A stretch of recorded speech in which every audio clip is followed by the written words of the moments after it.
Trial.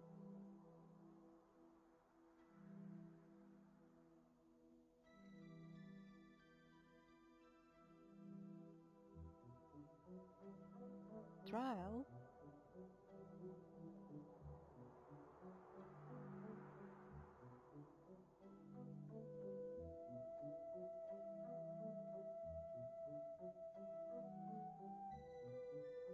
Trial. Hi guys, sorry I got distracted by doing stuff. Gosh, I know, right? Anyway, Trial. my bot is posting.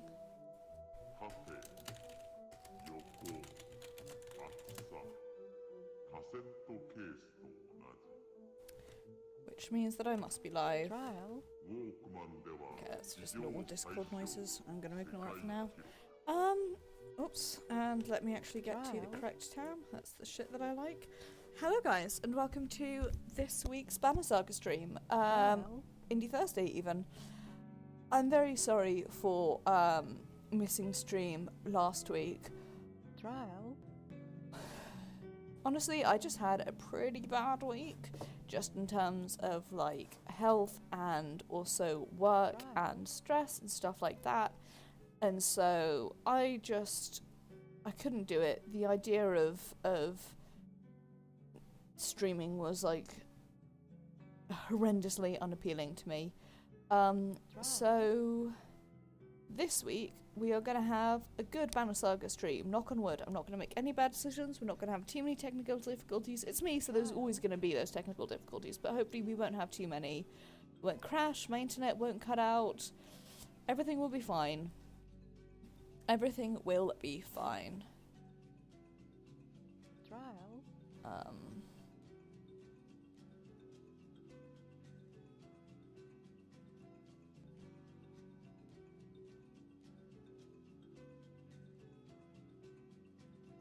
I'm gonna see if also maybe I stop my random stream crashes by not hitting the wrong thing, but I'm not sure how that'll go, but we'll see.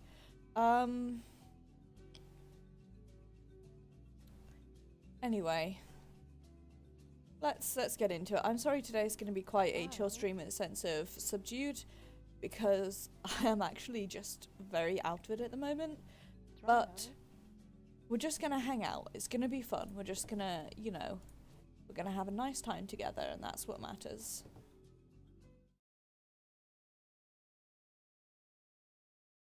I wish I'd taken this screenshot, but then I don't know. This screenshot without all the other stuff attached to it, because then I could have just transitioned really easily over to this. Anyway, let's keep going. I can't remember what was happening when we left off, so we'll find out when we load in.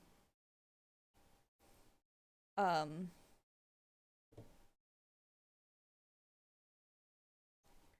everyone doing? Are people injured? Are people hurt? Do people... I'm just rook, okay.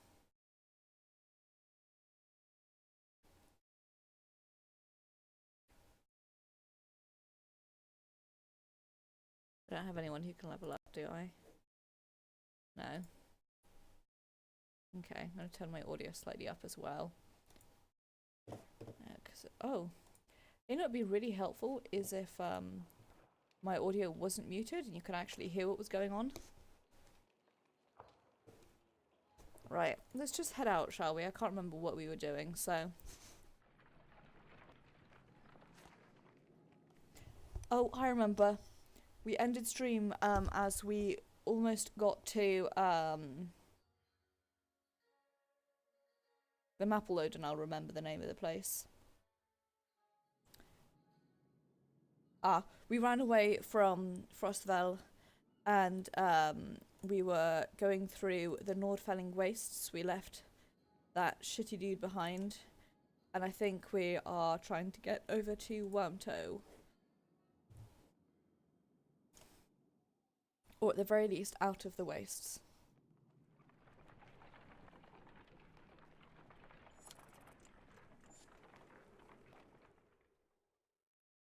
Out of the wastes and straight into a cutscene.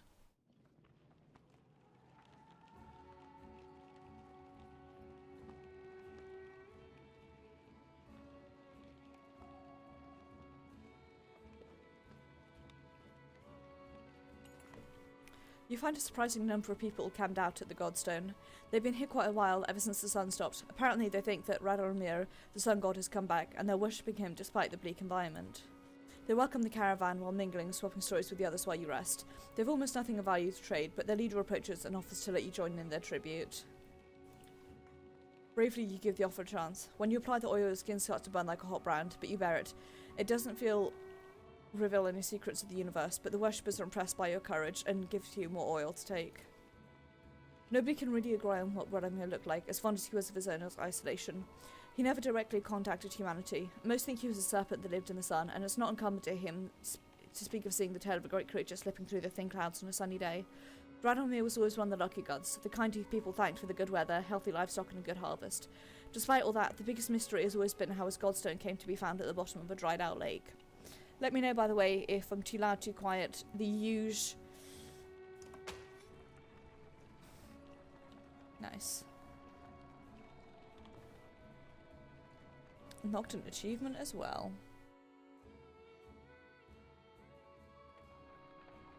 So yeah, let me know if things need changing. Or etc.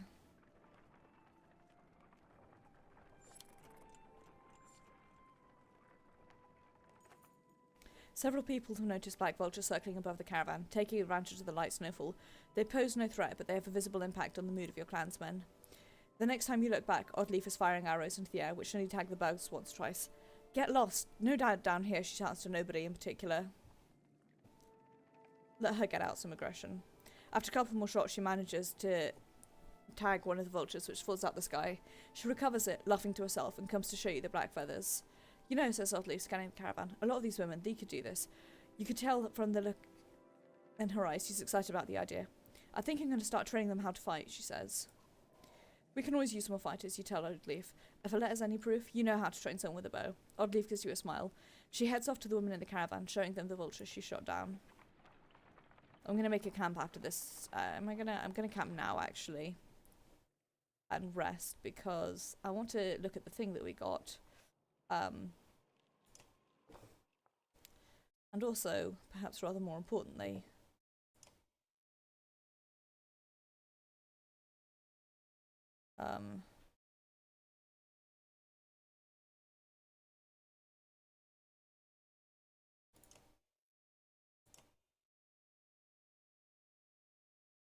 surface of the sun.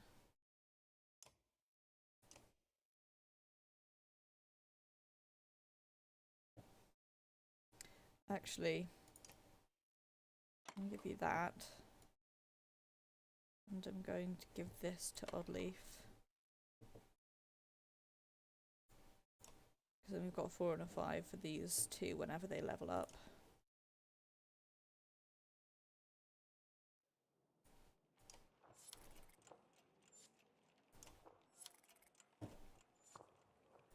Let's rest up a bit.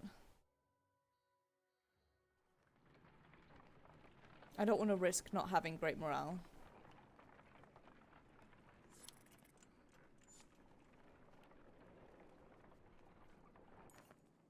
A gaunt man and a woman approach the caravans, hands held high.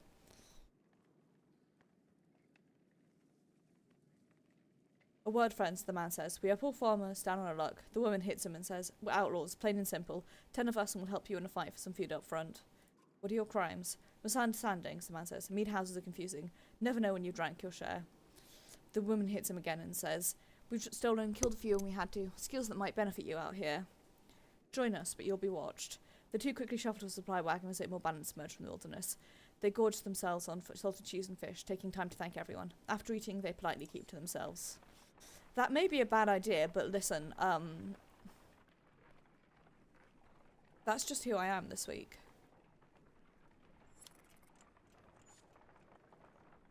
Lie in the bed, next to the mausoleum.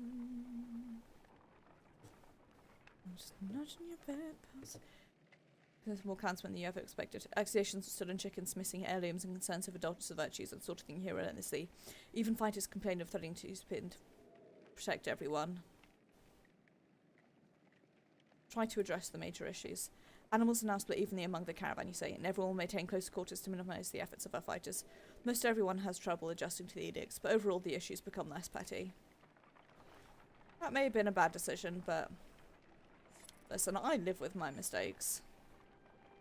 Wormtow was never the kind of place someone would build a town. Fittingly, the Var living here aren't known for welcoming visitors with open arms. Oops, I just turned my headphones down. Sorry about that. Val find you before you see them. Not surprising with this many people behind you. With weapons drawn, they demand to know why you're here, but back down when Ivor says he's come to see someone named Krumer. Well, I'll be damned. Krumer, it's been a long time. Yeah, it has. So what brings Ingvar to Wormtow with his very own village of humans? Bad news. Dredge coming down from the north. We barely made it this far. That is dire news. Come on, we have food. We'll discuss it more in the mead house. As you follow the old Vald into the meagre town, you catch him quietly saying, if it were anyone else. I've talked to the warriors here. I'll be honest with you. Half want to go north and find out what happened at Blotzwalka. Some think we should go to Grossheim instead. Grofheim. None of them are happy you're here. What do you think? If I had it my way, I'd stay here and let the dredge come. But you made this a problem, didn't you? We can't feed this many people for long, even if they don't eat much. This is a Val town. Most of us take care of ourselves. You got women, children. We could pitch in and make this place livable. It doesn't work like that. These Val are here to get away from civilization, not make one. Scrim's cool. It won't be long before Dredge are here too. No, it won't. If there's one thing we should do, it's tell Jorundr what's going on. Who's Jorundr? Val King. Well, as closest one as we have. Ingvar, where'd you find these people? Stay here and rest, but once yours are ready to go, we do. I'm going off to see those who want to head north. But I'll join you to Grofheim. More travel? No, we've already come so far. Stop the pouting, girlie. Even if Jorundr will listen to a tired old Val like me, I have a feeling they'll pay attention to your friend Ingvar here. They'll listen to Ivor? Ha, hasn't he told you? Of course he hasn't. Do what you need to, but don't be long. I have my suspicions. Right.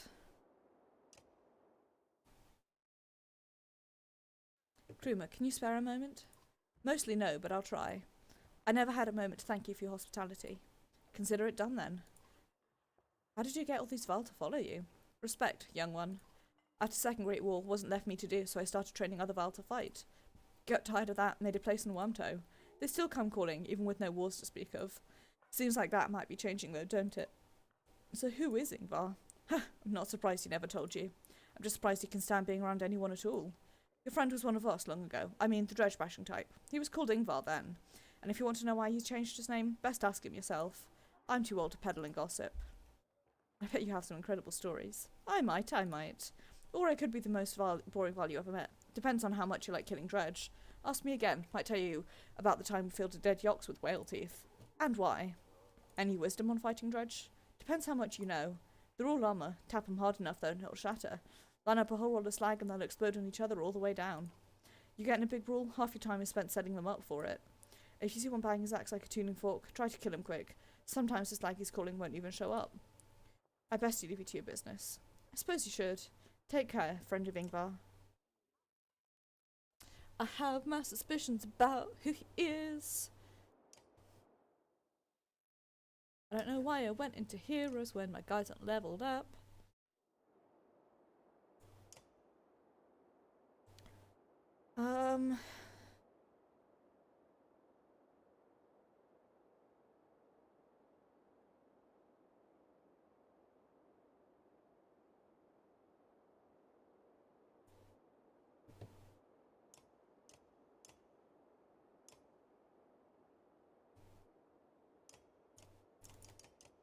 Get us up to 20. I'm also going to buy us this. That gets us. That's. And then I'm going to rest for 2 days if I can. Right. Then we are going to head out. God, I love the music in this game. Grofheim's quite a few days out, says Krumer. But nothing's worse than crossing a waste, I imagine. If there's any way you might be safe from the dredge, it's there. You steel yourself for another long march, and half the town of Wormtoe joins you. Right, now, let me look at map real quick, work out where we're going. Someday off game, I'm just going to click around all of the things on the map, and so I guess we are crossing the river here.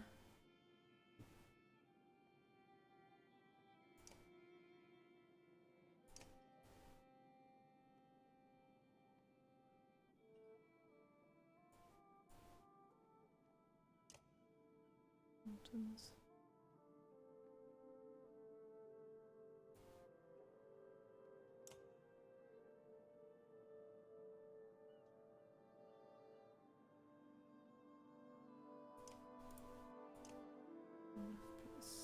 Bridge is...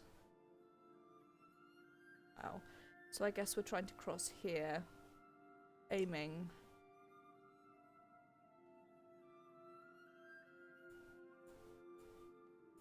to get to Grothheim. God, I don't know why I consistently mess that one up.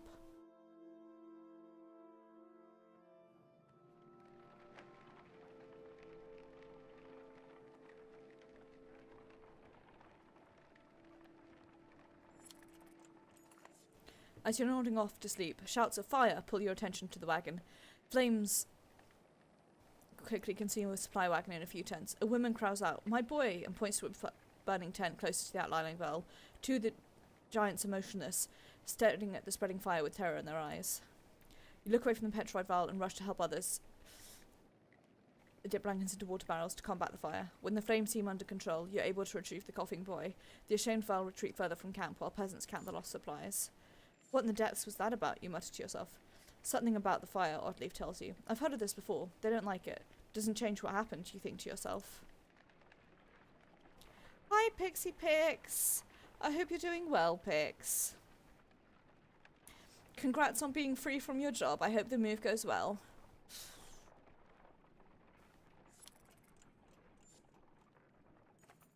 Someone's been nicking extra goods from the supplies, a concerned woman tells you. Counted these myself yesterday, no mistake. If this keeps up, we'll all be starving before long. Announce that anyone can't if they've seen anything suspicious. Notice anything unusual around the wagons? You ask several groups in the caravan. To a man, they shake their heads. Though they ask no questions, you can tell concern is spreading throughout. I feel like I probably should have gone for the, when we get to the top of this mountain, I'm going to make a camp. I feel like I should have gone for the rations, but I'm not sure about that.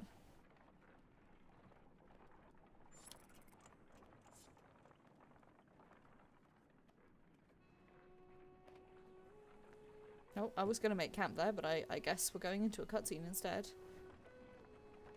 Ah, I'll, stop us after this Godstone.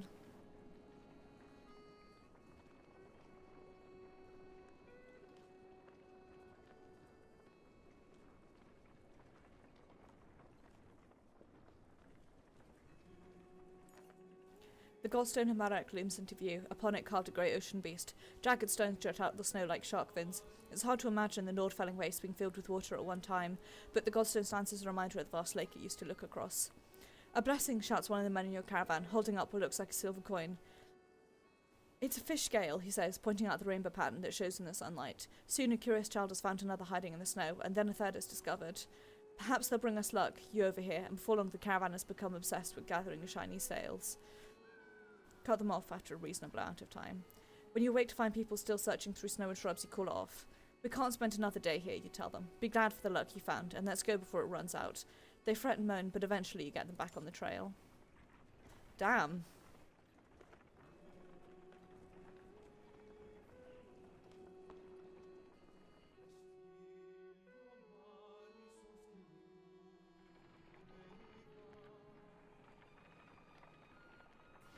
Okay, let's make camp. We are seriously running out of supplies. I'm just gonna rest for one day.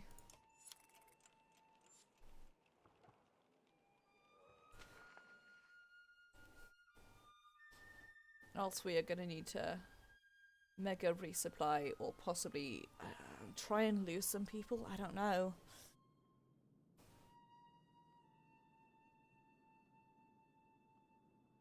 I don't know if we can even make it there. Well, we'll see. Pixie, please let me know if I'm dropping any frames, by the way. I feel like I can feel issues in my bones, but... Oddly calls you over, grinning. A row of women holding boats of differing age and experience line up before a row of trees in the distance. They fire, doing an impressive job of hitting the trunks. I think they're ready to fill some dredge with feathers. One woman still hasn't shot her arrow. She stands perfectly still. The others watch. Just as the wind shifts, she lets go, and an arrow flies not into one of the trees, but a snow rabbit that is carried out from underneath. Dinner, she says, smiling. A group of men from the caravan approach. Listen here, says one. Practice all you want. My wife isn't fighting dredge. The other men agree in chorus. We don't want to see a battlefield full of dead wives and daughters. Encourage Oddleaf to train even more archers. To be honest, says Oddleaf, this is already harder than I expected, but I don't know how many more would really take to it. But the more people who can hold their own, the better. The men continue to complain. Suck a dick. The men return to camp not just as clansmen, but as fighters. And also, even if they don't fight, they can still fucking hunt and get us food, like...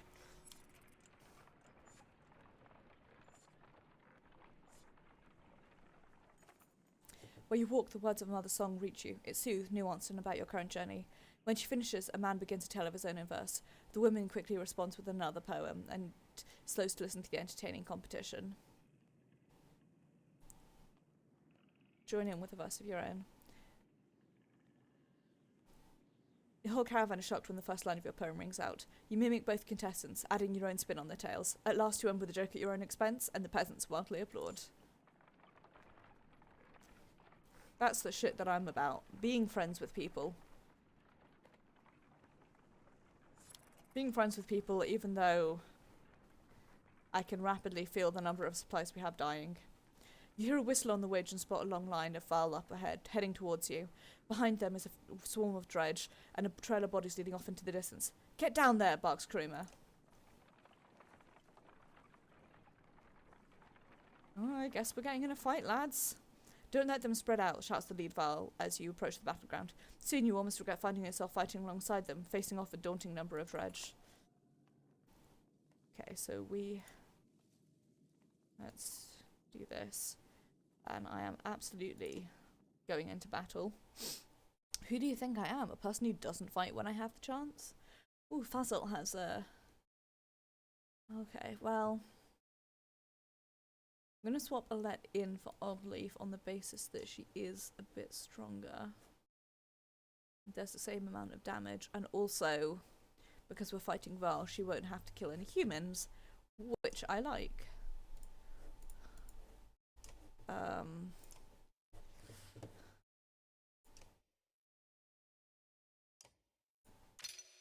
Go for it. Who are you? Warriors under control. Against mankind. It's a Val loyalist. Okay.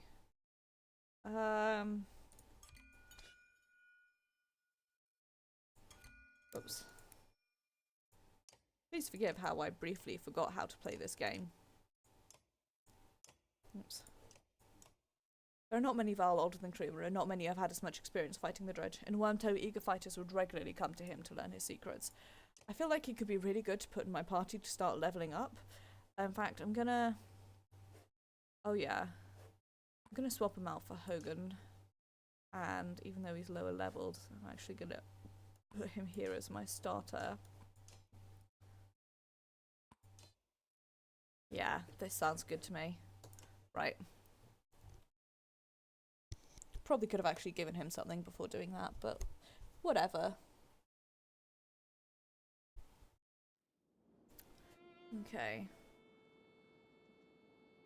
I'm gonna move you here to help. Okay, and I'm gonna move you here. Oops. No, I wanted to move you there. I wanted to move you here. Have you guys there, right?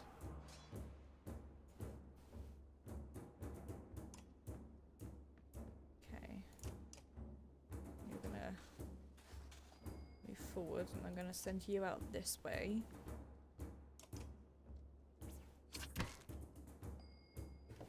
I need to do this. Right, now I'm gonna move you here. Then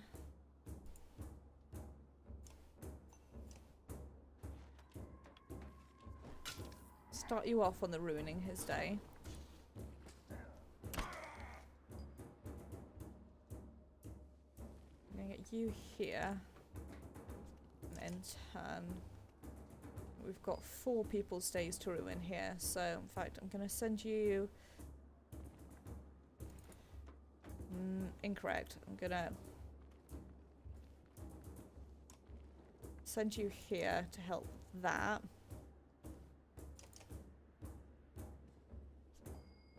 I'm gonna put you there and get you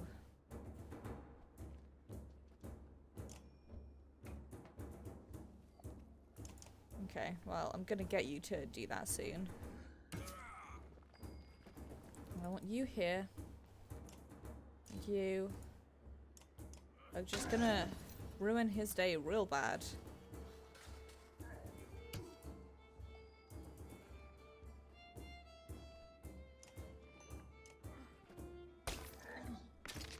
You're also gonna ruin his day.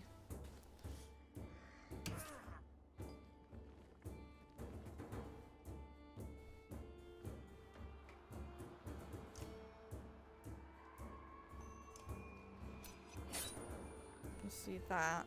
Maybe a bad decision, but... oh god.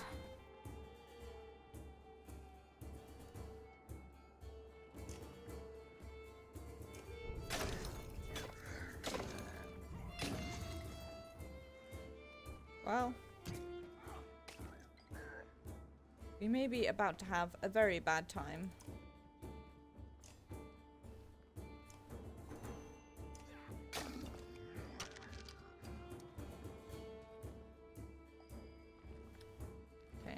To move you here. I want you to do this. Again, this may be a bad decision, but when have I ever let that stop me? Okay, now, actually, I'll move you here, and you are going to ruin his day.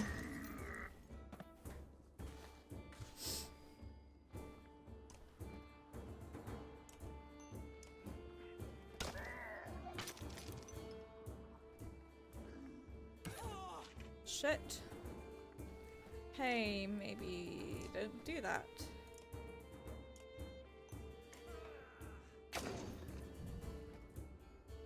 They've got us really fuck hemmed in right now.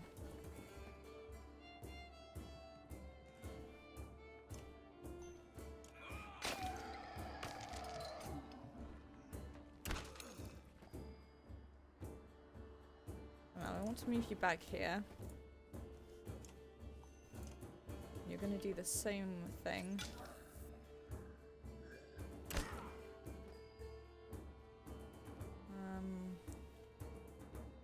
So I'll move you here. 2, 7, 8, 9. That's good. Right now, I'm going to move you here.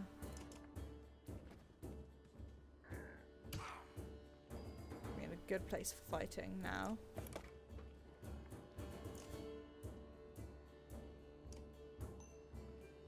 No. Yes, yes, yes, yes, yes. Maybe. How much damage? Oh, if I move you here, how much damage can you do to this dude? 5, 6, 7. Worth it. Fucking rip, right. I'm gonna have to withdraw after this. I shouldn't have done that.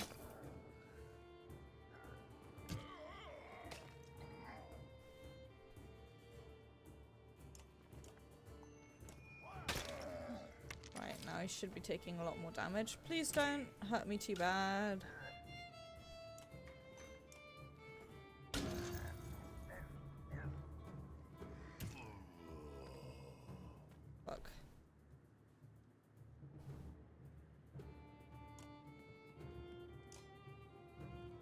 6, 7. May have made a mistake here. Like, I regret to inform you guys, but I may have fucked up.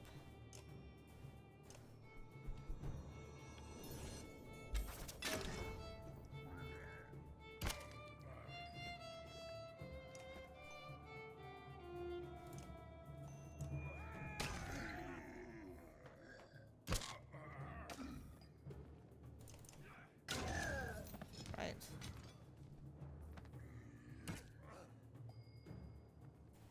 Four, 5.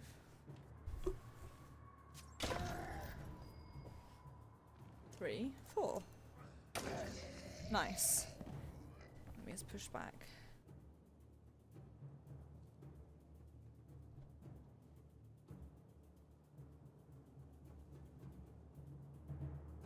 No, I'm gonna have to pull back.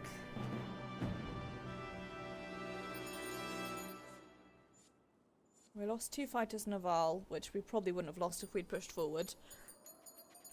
But we made a lot of renown, which I can then immediately spend on supplies the next town we get to. And also, isn't this a damn curiosity?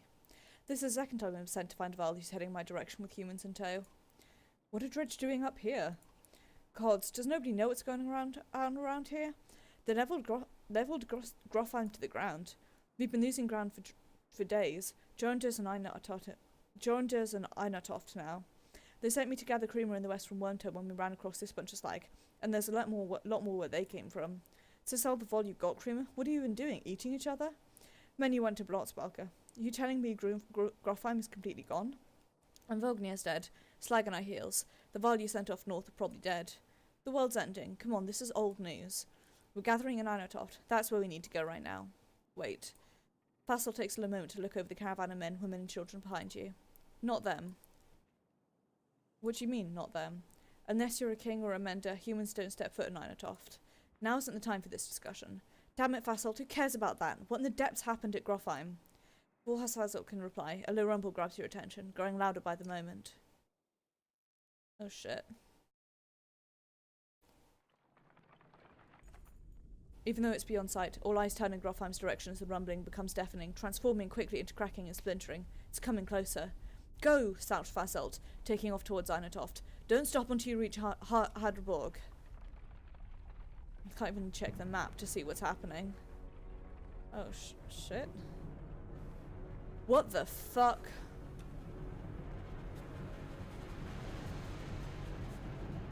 What the fuck?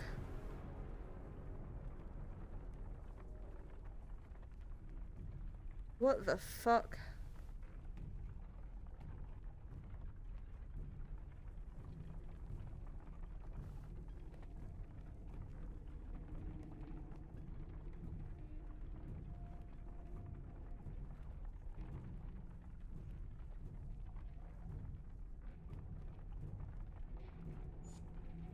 Oops.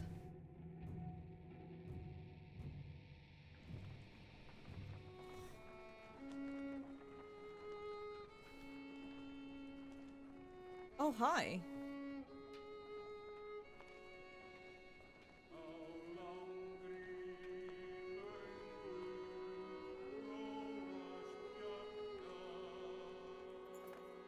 After 3 terrifying days of tremors, you reach the Godstone of Hadrborg, which is teeming with Val who want to know what's happening. Others busily mend makeshift defences set up around the Godstone of Hadrborg, the crater of the Val. Hold up, pants Fasolt, between long gasps of air. We're going to have a talk.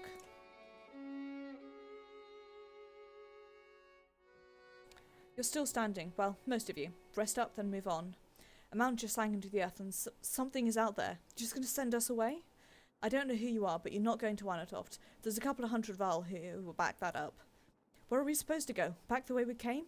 We're stuck between 2 mountain ranges. In one direction, a few thousand Val, in the other, an army of dredge and whatever caused that quake. Einatoft is a Val city. This shouldn't be news to a Val. Give it a rest, Fasolt. Don't you recognise who you're talking to? Surprise suddenly flashes across Fazolt's face. The other Val are starting to come closer now. You hear Ingvar being whispered between them. I think this might be the one person you want to let into Einatoft. The humans come with me. All of them. Fazil glances between Ivor and Kruma before stalking away, pushing past the mob of curious onlookers. Ivor, who are you? Some other time, Rook. Yikes. Yikes. You spend the rest of the day recovering. Val come and go in packs, and most of the chatter is about the quake that just sank the mountains into the earth, or the dredge that is still on their way. You hear rumours that a massive chasm opened where the earth split. Inspect the Godstone. The little you know about Hardaboga is that he was a disciple of the Loom Mother and learned to create under her guidance. He created a few beasts but soon became bored with simple animals and began combining man and beast, ending up with Val. That's the myth anyway. One thing is certain, each Val alive today was created by Hardaborg, and now the god is dead. The Val here now were the last ones that will ever exist. A profound sadness washes over you. Man! Kruma is already here. It is good to pay respects, he says, and you both stand there in silence. Give this to Ingvar, he says, turning to leave. It was once his, and that stubborn ass refuses to take it back. Kruma hands you a massive studded belt. Suddenly, there's a lot of activity. Word comes from below to retreat to the next village over, and you soon see why. A black shadow is sweeping over the valley from the direction of Grofheim, where the quake, or whatever caused it, has obliterated the mountainside. On closer inspection, it's a veritable ocean of dredge, more than you imagined possible. In the midst is a towering giant of a dredge, blood red from head to toe. You gather your things in short order and join a good many Val, leaving the Godstone behind. Okay, I want to look at the map real quick, because my sense of geography is a little bit boned. Also, holy fuck, I need to buy this soundtrack yesterday. So, we're trying to get to Grofheim. Now we are heading down here in the across. It's gonna be a race across the fucking bridge. Because on the one side, the north is now pretty much owned by dredge. The only way south is Ainatoft, the home of the first Val King.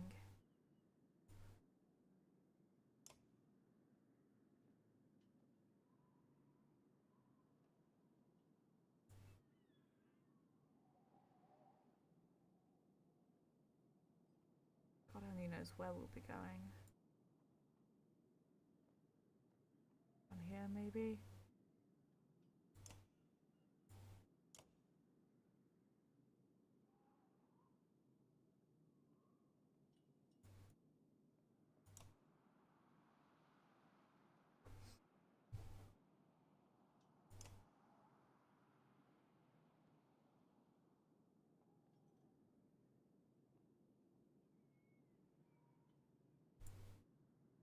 Sorry, I got distracted reading about lore again. I need to stop that.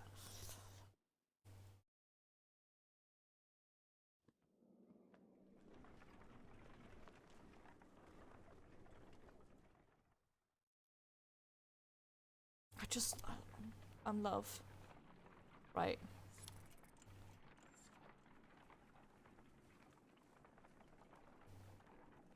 We're gonna... A group of that men with broad shoulders and thick cloaks approaches the caravan. There might be outlaws you hear nearby, and the idea quickly ripples through the clansmen. One of the strangers approaches, saying, "We've run out of food. Any help would be welcome." His hard eyes reveal nothing of his motivations. You consider how you want to approach this. Ask them how they came to be here. The men get nervous and reveal sturdy weapons. Your warriors step forward until the leader holds out a hand, saying loudly, "The last group to ask us questions tried to kill us. Tried. Let's keep this simple. Will you help us or not?" Consider how you want to approach this. Fight with us and earn your food. The men look surprised by your offer. "Oh shit, I made a mistake." Join the caravan. Unfortunately, you just have advantage along the sizable portion of your supplies. Well, listen, I make my own mistakes. We're gonna have to start rationing until we run into someone selling stuff. How appropriate. We can't stay here long. It will take 3 days straight to cross the Burrow Pass, so stock up. There's no stopping once we leave. He takes off to speak with the other Val about setting up defences. "Dad," says Alette, "I liked old Ivor." Dad, says Alette, appearing at your side. "I liked old Ivor. Somewhere in the back of mind you feel the same way. You focus on preparations instead, realising you may be one of the first humans about to set foot in Ainatoft." Right. First things first. We're going to level our friends up. A couple of 4 different people got levels, including Ivor. So, oh fuck, 15 to level him up though.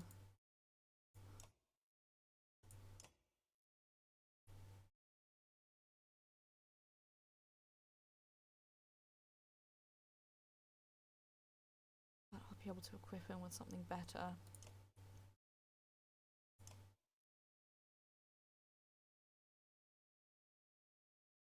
No, I'm gonna hold off on it for now. Because I want to go to market and I want to stock up on lots and lots of supplies.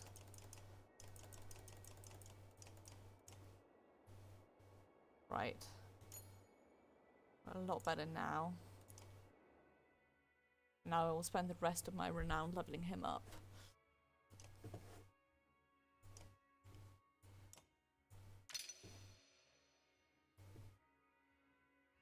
Because I can then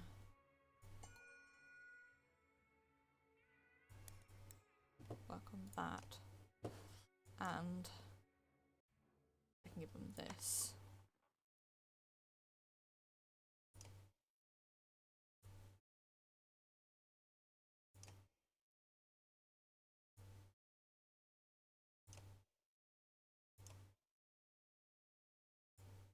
I can give you that.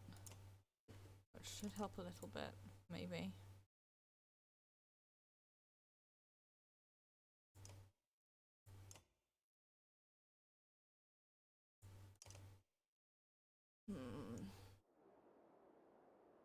We've not got anyone to talk to. We've got 19 days of supplies. I'm gonna rest for 1 day. 2 days, right, 17 days of supplies. Let's do this.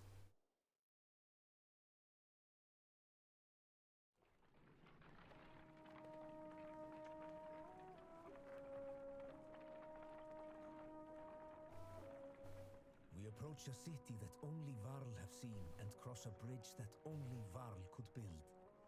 Let us hope that we are the only unwelcome visitors to pass.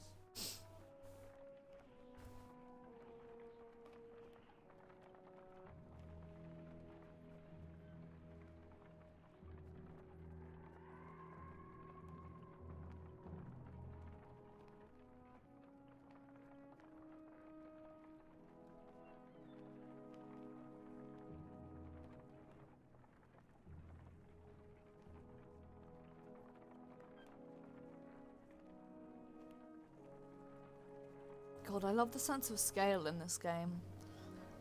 If you imagine that that bridge takes 3 days to cross, and our hordes cover a third of it.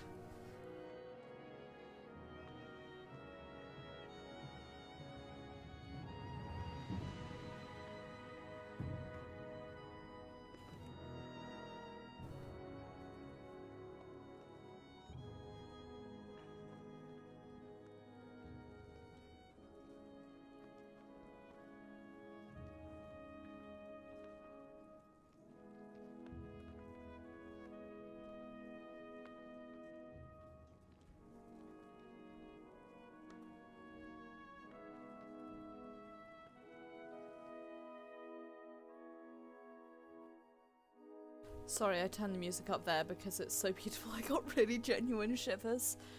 God, I need this soundtrack in my life. All these warriors. Another great war is upon us. It is the 3rd time I've seen such a thing. There are far fewer of us now than there once was. Kruma heads up the stairs to the Great Hall and returns shortly after speaking to Sinval. What did they tell you? By all accounts, the Dredge are coming here. Looks like they plan to end the Val for good this time. This place will become a killing field soon. They say the Prince of Men is here. They got a mender, too. Prince Luden is here, from Arborang. In any case, we'll be given an audience today. Do you remember the last time you were here, Ingvar? It's Ivor. Yeah, I remember it. What now? We find somewhere to rest. What now? Sorry. We find somewhere to rest. I'd recommend you keeping your people out of trouble while you're here, Rook. In fact, keep them invisible. Jorundir won't be happy you're here. You're shown to quarters, but could wander the city while you wait for an audience. You feel like you could sleep for a week straight.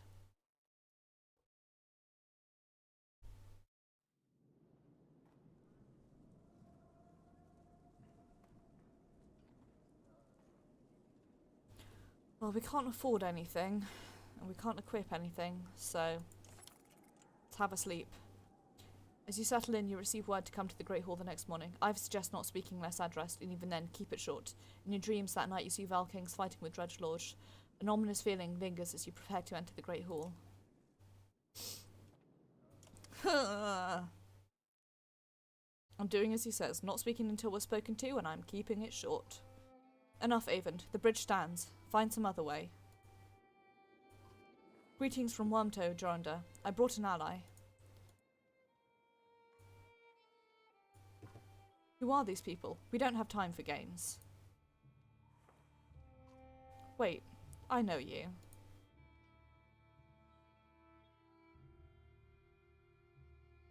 Ingvar among us again? Is this what the end of the world looks like? Jorunda steps down from his throne to get a closer look. In the light, you spy deep wounds on the Val King. It was my last option. You look like Jeth, Jorunda. The Sunder came through Grofheim, all of them, or we would still be there. A few thousand Val remain. Bellower has been following us since Grofheim. That is what he does. What will you do? Remain. There is no better place for us than here. We make our stand in Einatoft. But even if Einatoft falls, the Val won't be wiped out. Hakon is taking our best warriors to Arbrang, as we were discussing. I'm not going, Jorunda. We're needed here. This is not a debate.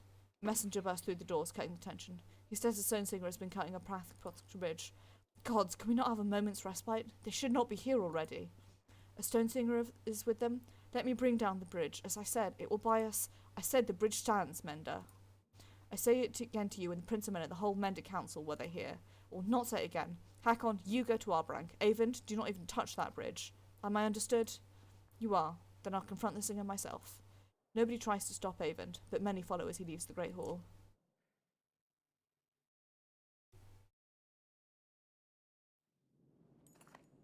The Mender walks past great companies of Val on the way to the bridge. A tall, thin creature stands there, two black spears over its shoulder, ringed by Dredge.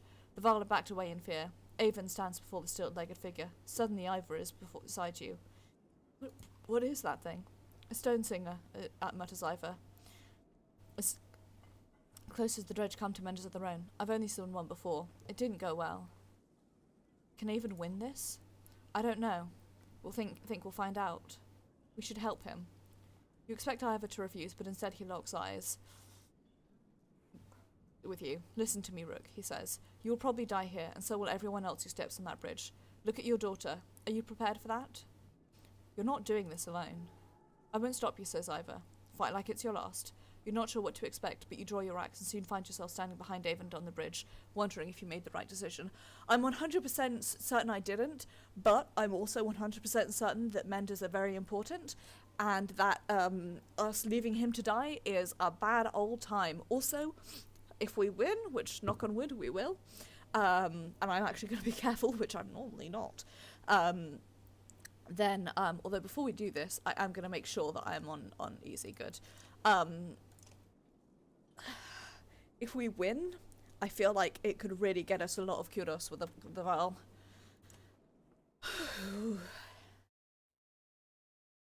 I'm going to take Alette out of this. Am I? I am. I'm going to grab Oddleaf and put him in.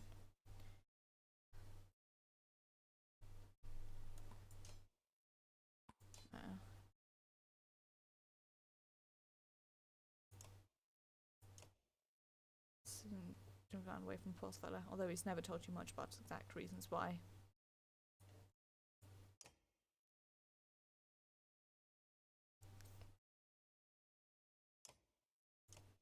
Avon's relationship with Avalka Juno is clearly more than that of an apprentice. He also seems battle-capable in such a powerful way that many of the clansmen keep their distance. Conversely, he unselfishly uses his mending to heal the wounded and help around camp. Despite his nervous energy, Avon possesses diplomatic demeanour and unexpected confidence. Hey, dude. I was going to give you this, but you're a magician, so that may be a bad idea. You can have... Oh, shit. No, never mind. You can have this. You can have this. I'm keeping that for Rook eventually, so don't you go away and take it with you, because I'm keeping that for Rook, but...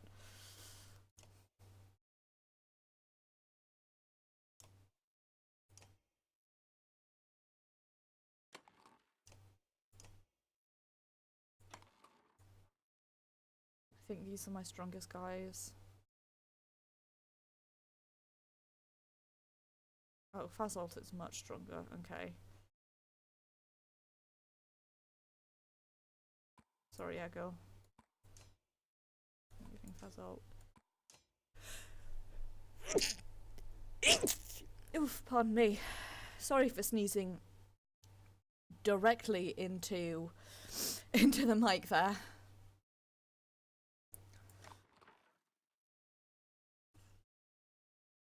Right. I think this is a good idea. It's probably a bad one, but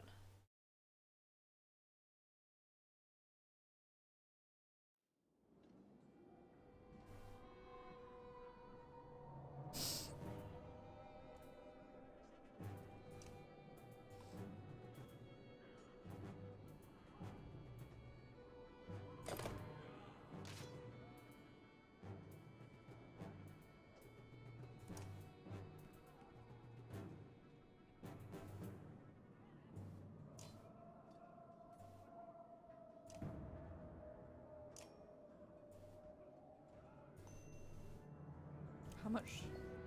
You've got 9, okay.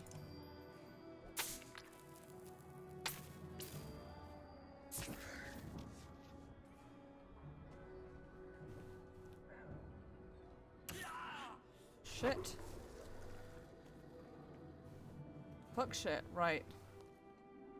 Hey.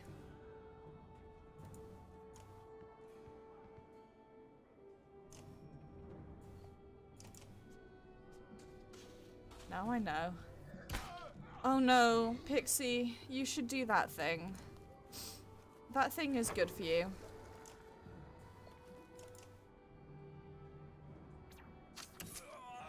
Oh, well, never mind, lads. Never fucking mind.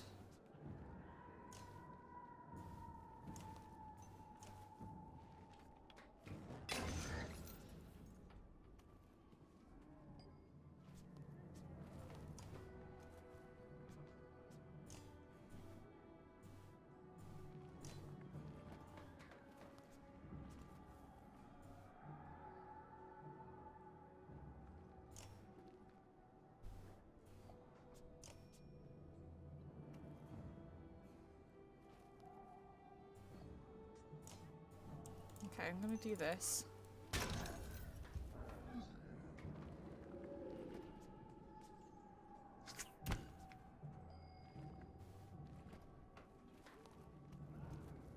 Want to move you here.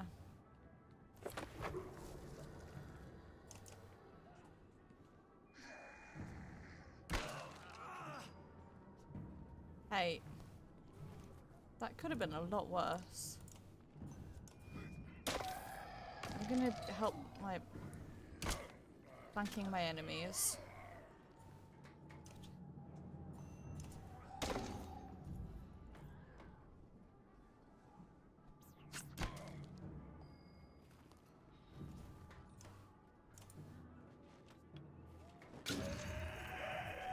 Right.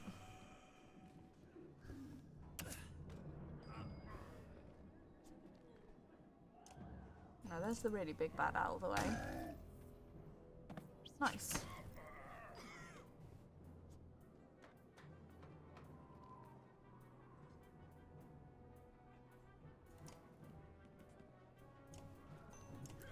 Okay.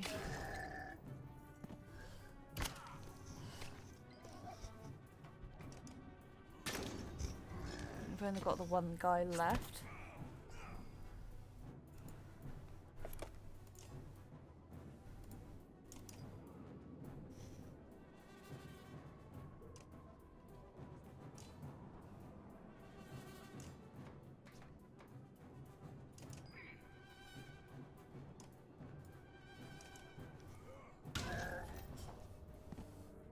Okay.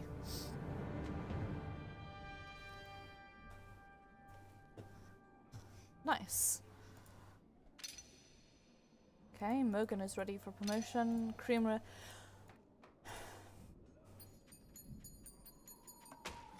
Good thing I spent all my renown buying supplies. The stone singer falls hard. A howl like a hurricane sweeps across the bridge. The dredge part like a black sea. From the depths steps a crimson behemoth, and a wave of sheer terror hits you like you've never felt before. Bellower. Get the men out of here, Ivor hisses, and run. Your legs move almost with a will of your own, though you can't put yourself away from watching what happens next. No! Illegal? Illegal?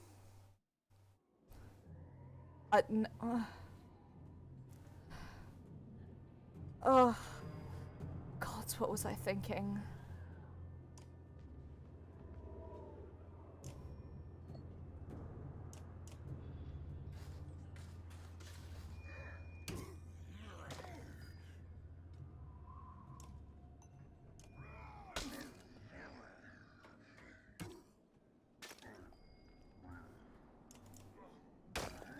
It's gonna kill me.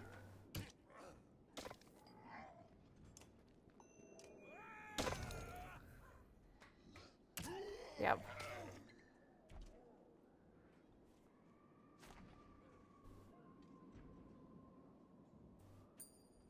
+0 renown.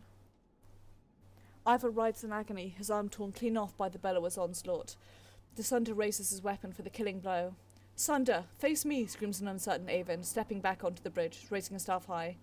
Even from here you can see his arm trembling. You feel practically frozen in place watching.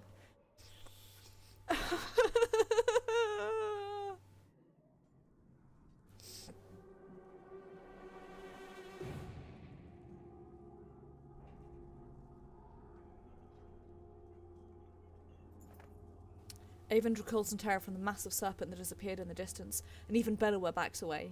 It leans in close to inspect the two armies, flicks its great tongue, and then indifferently lurches over the mountainside and out of sight. The dredge are in a knot of confusion. Some cower, others crouch on what looks like worship. Hakon shorts out orders above the din. Vald rush forward, bowling over surprised dredge, gaining ground. Bellower has retreated back into the horde. Durandale watches from atop the stairs.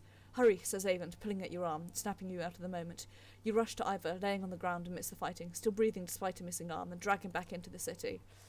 Oh, thank goodness for that. If Ivor died, I don't know what I would have done.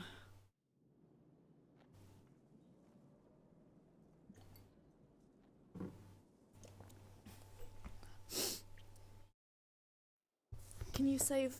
Yes, probably. Give me silence. Nearly 3 hours pass silently as Avon applies his trade. Flesh slowly forms and closes across Ivor's torn frame. That is as much as I can do. He should make it. Thank you. The mender looks exhausted, leaning heavily against the bed. When was the last time you slept? Couple of days ago. I'm okay. Just need to sit. Before you can catch him, the mender crumples to the floor. Don't even know how many chapters are in this game, by the way, so I don't know how far we're going, but I do have the banner Saga to you after a very generous donation, so I will be getting it eventually. Exemic. Your sight swims as if underwater. Memories fly away like startled ravens before you can capture them. With great effort, you remember who you are. Juno.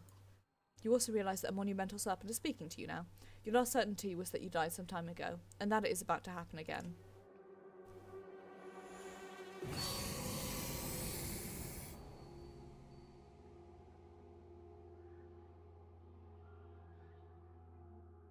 Dope. Frustrating. You are slow to understand the serpent. It speaks in a language that recalls very ancient memories of words you learned long ago. If you're not going to die, suppose we must speak instead. Who are you? My name is Juno. You're a Juno? It means nothing to me. Maybe I have asked the wrong question. What are you? What is your purpose? I am a mender. Mender. Ah, Valka. Now the picture is forming. Do you not know me, Valka? Though your memory is still fuzzy, you're certain you know nothing about an enormous serpent. What do your prophecies say? The gods gave you prophecy, fate, destiny. Is there no child coming to slay with a magic sword? Are there no scars in the sky foretelling this disaster? Do you truly not know? The gods are dead. Dead? How is that? Are you a god? No. The gods are silent, and before me stands one who knows not what they have done. Listen carefully now, for I will give you a prophecy. I am the end. Do you understand? This world and this tapestry I would devour. It is my purpose. But I cannot. Instead now comes a wall of night to consume your pitiful world. Wall of night? The dredge? Dredge? Stone men marching across a long bridge? No, it is darkness. The egg white that is turned black. I am meant to devour the tapestry itself, not idly witness the dusk smother this rock. I am incomplete, a worm crawling through a dung field.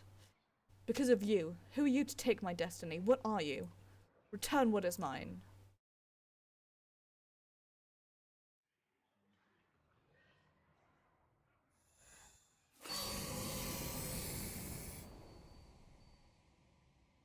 Avent. Juno. You're alive? You're alive! How? Where are you? Wait, where am I? Asleep, I presume. Or unconscious. I'm in Ridgehold, I think. A serpent was trying to kill me, now I'm talking to you. Time is moving strangely. I've lost swathes of memories. But I found you, for a short time at least. The serpent said something about a long bridge. So I took a guess. It came after you? We saw it at Einatoft. Are you okay? It tried to turn me to ash after we spoke. I'd be surprised if that's the last we've seen of it. It could tear the land apart or crush cities if it wanted. What do we do? It gets worse. A prophecy of the gods that I've never heard of. There are still prophecies out there? It was vague, sounded like the serpent was supposed to swallow the world. Instead, some kind of darkness or nothingness is seeping from the north. It devours whatever it touches. That would explain why the dredge is swarming on us like someone kicked an anthill. Avent, are you in danger? You could say so. Bellower is here. The Val are holding him off, but not for longer, I think. Of all the Sunder, why the immortal one? Bellower, that is the worst of luck. I would have you come to me, but we will have to do this the hard way. Listen closely. I will return to Strand and find passage down the Red River. You must leave Einatoft and meet me in Sigurholm. Juno will never make it to Sigurholm. Bellower is about to overtake us. The Val won't listen to a thing. Find a way. Do whatever it takes. I will not be able to contact you again before Sigurholm. Go. And Avent? Yes? I love you. Yay.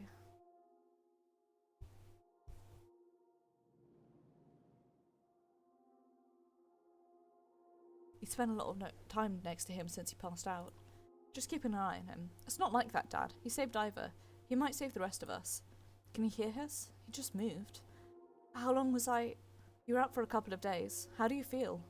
Juno. She's alive. I need to meet her in Sigurholm. Hold on, slow down. Who's Juno? She's my mentor on the Mendel Council. She contacted me. Contacted you how? She's not like most Menders. What happened here since I passed out? The Varl are holding the dredge back, just barely. Bellower has disappeared. Ivor is still out of it. Jorundur sent Hakon, Ludin, and a couple of hundred Varl away to Arborang. I don't know how long we'll be able to hold out here. Rook, I need your help. Take me to Sigurholm. Juno is going to meet us there. Sigurholm? That's going to be a week away at least. Just abandoned Einatoft? Maybe. Oh no, I could destroy that godforsaken bridge myself.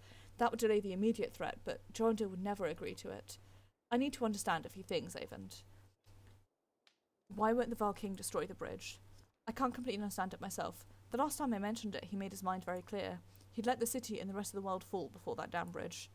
How would you collapse that bridge by yourself? Not by myself. I could blast it apart, but this bridge wasn't meant to fall. It'll take time and concentration. That's why I need your help. And the Val will try to stop me. It could mean holding off both the dredge and the Val.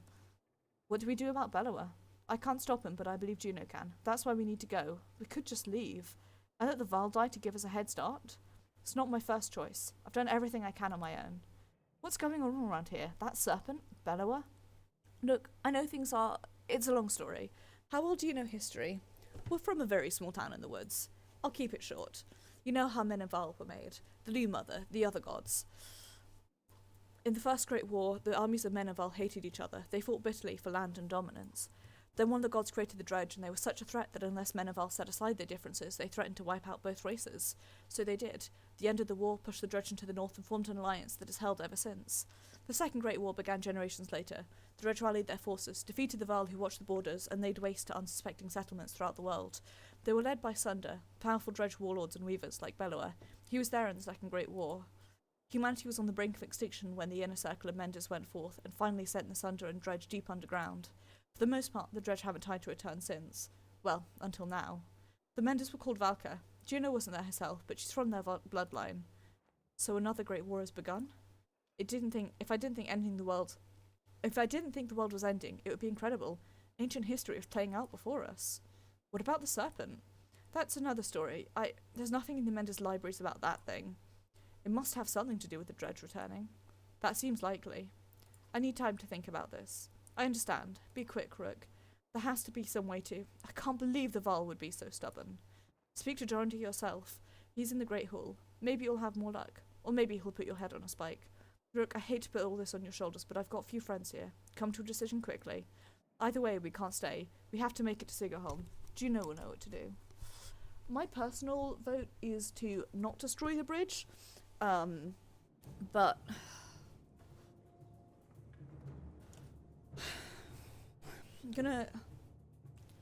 you'll do as I say. I'm not here to argue. I'm telling you that we're dying by dozens every day now. You sent our best away with Hakon. How long do you expect us to last? You asked for this command, Fuzzolt. Don't let them get across that bridge. Fuzzolt takes his leave just as you approach. Not great timing, you think to yourself. Thank you for the audience. I forget your name. Rook. Rook, how is Ingvar? Will he survive? I think so. If I remember Ingvar well enough, he hasn't told you why you faced down Bellower, did he? I would be interested to hear. Ingvar computed asunder in his youth, during the Great Wars. He won that fight. None other but the men have done that. He proved us stronger. Maybe he thought to do it again. Ivor killed asunder? How did he end up in Skoga? You'd have to probably hear that from him from yourself. I don't know. He disappeared when the last king tried to name him Kenda. It occurs to you that Jorundr would not be on the throne now had that happened. But why are you here, Rook? Be brief. I'm offering to help take apart the bridge. Human, if there is one more mention of that bridge, Jorundr's mood changes almost instantly. If you have nothing else to say, get out of my damned hall. What is so important about that bridge? Every man I've ever met thinks he'd rival the gods himself if only he were in charge. I'm over 100 years old, and I know that I know a little. You're a child and infant. You know everything. Listen, human, the story is not about you. If you jumped on that bridge today, the world would not change. Now either help Fazalt retake it or leave my city. I don't care which. Guards are quick to usher you from the Great Hall. You don't resist. My personal vote is for this. At the forefront, Rosavala lined up, waiting for their turn to fill in as the warriors on the bridge battled, dredging in one endless churn of bodies and blood. Fazalt catches your aim between giving orders. You lost, human? Fair enough, Fazalt admits. I'm not going to argue against putting you on the bridge, but we've got plenty of wounded here as well if you can work a needle. We can treat the wounded. You spend a long day alongside Alette and many others, tending a wounded Varl, of which there are many. The work is hard and bloody, and after a long day you excuse yourself to wash off and find a place to sleep while the fighting continues unabated. Right. We're going to give it one more go, and then after one more day of supplies... Plan here, you are concerned. I just do what Jorundr tells me, replies Fazalt. Right now we're killing every dredge on that bridge, so throw in or piss off. If you don't want to fight, help me clear bodies off the bridge. Our warriors are getting choked up around them. Nods and puts you in line with others. Don't be a hero, he grunts. Kill a few and come back alive. A slow terror starts to creep in from waiting to go into battle, but eventually you find yourself face to face with rows of dredge packed shoulder to shoulder. After this, we're going to have to destroy the bridge and leave.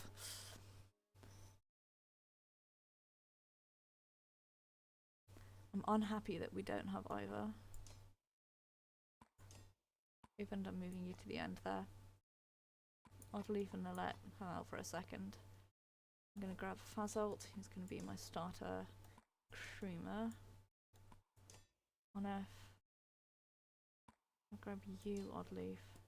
Raven, you can go to the end, and I'm also going to grab Mugen.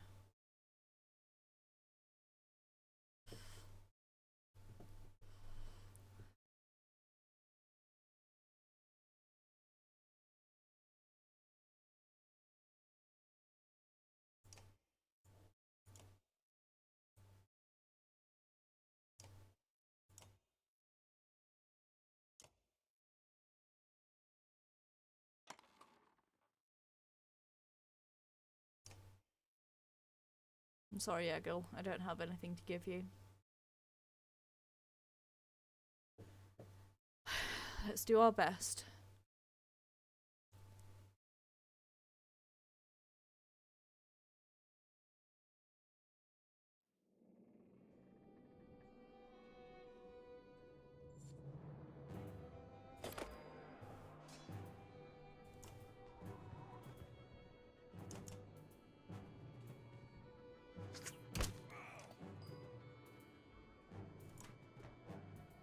Thank you, Pix.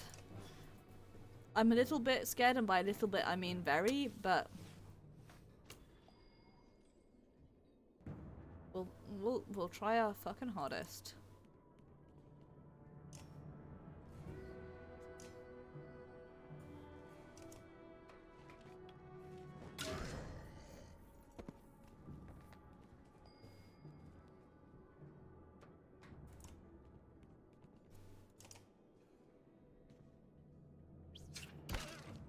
Rude. Right, now, I want you to move here.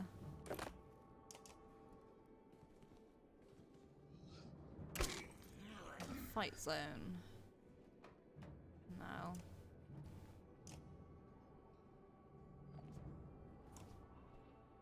Gonna move you here. Not stand you on, have you stand on the fire. And I'm gonna do this and hopefully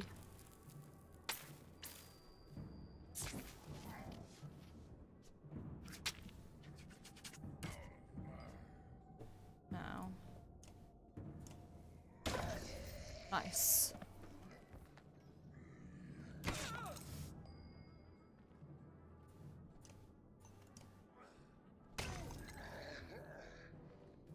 Ruin its fucking day.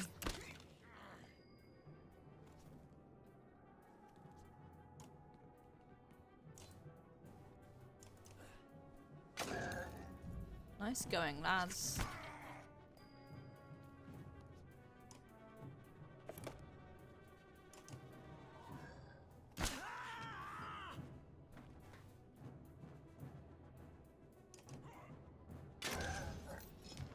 Just got this guy's day left to ruin.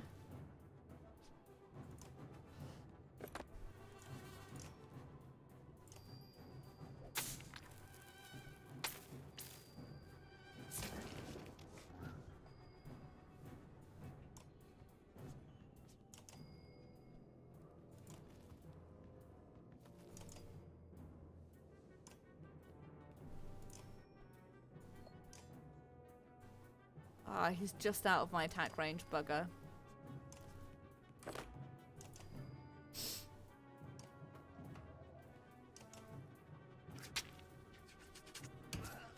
Rude.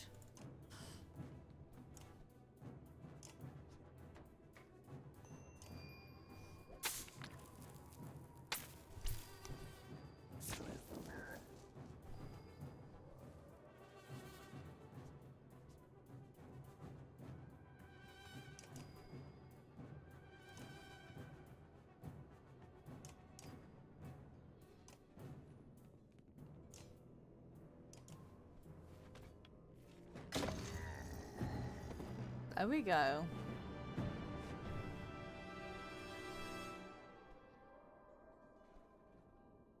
We've got an achievement, which I like. Rooker's ready for a level up. Fazolta's ready for a level up. We've got plenty of renown. Push into battle when you don't.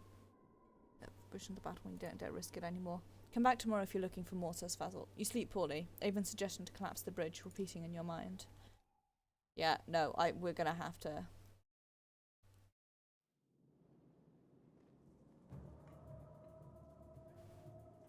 Gonna have to make a decision.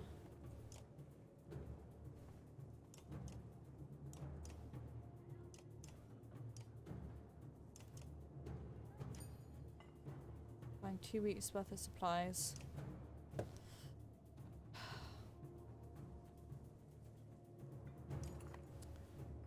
Reminds you of the plan. Get him out of the bridge and give him time to strike it until it falls. Hold off anyone who comes to stop him, Dredge or Vowler alike. You ready? He asks. We're ready. This strikes to me of like a terrible idea, but tremendous fight. Again, Avon whispers. But listen, what do I know? I'm gonna stick with this squad because we seem to do really well.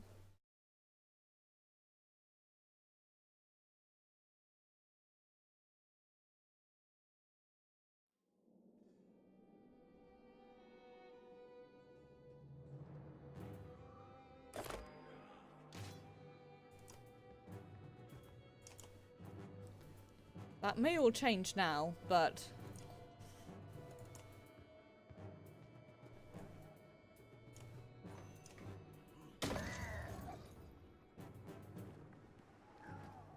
that was very rude of you.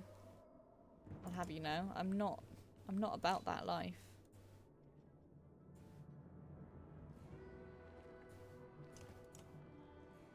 I'm gonna take this guy out.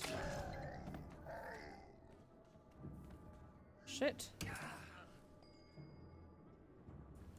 Get us focused on these two.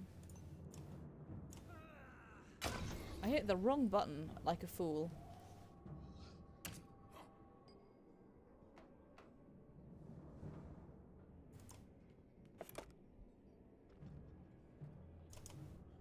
Event can heal, I need to remember that. Whoa! Whoa, boy, howdy.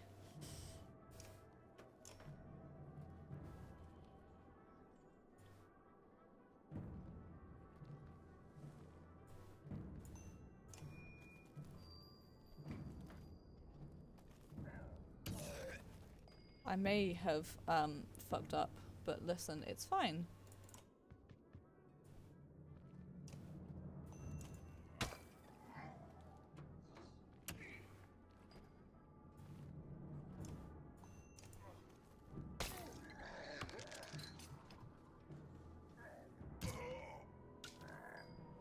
Well, bad news, lads.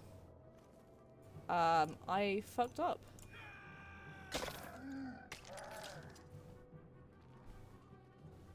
No? Well.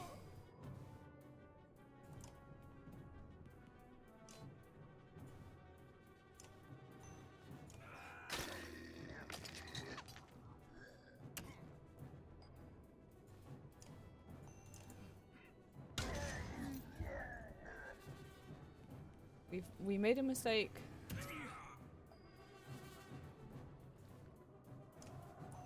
That I have naught but myself to blame.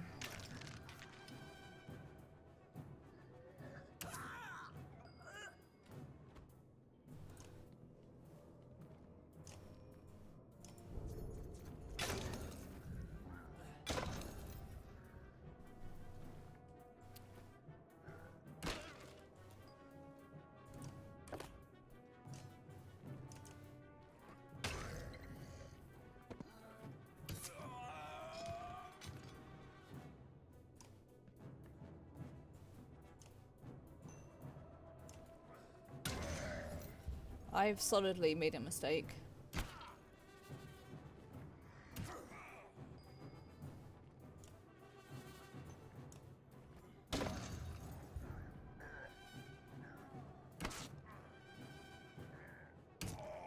Yep.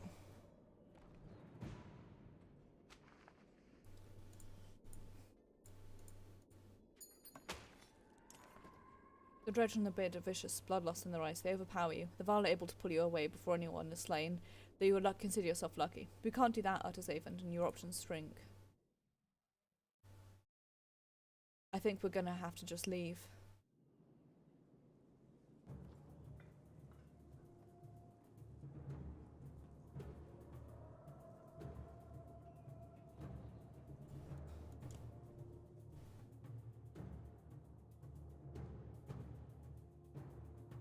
I think we are just gonna have to leave. I don't know if Kruma will come with us. I don't think he will. I don't know if Ivor will either.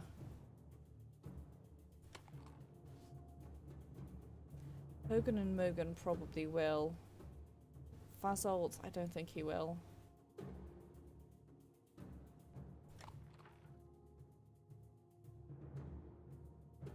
Kruma and Fazolt, I doubt they will.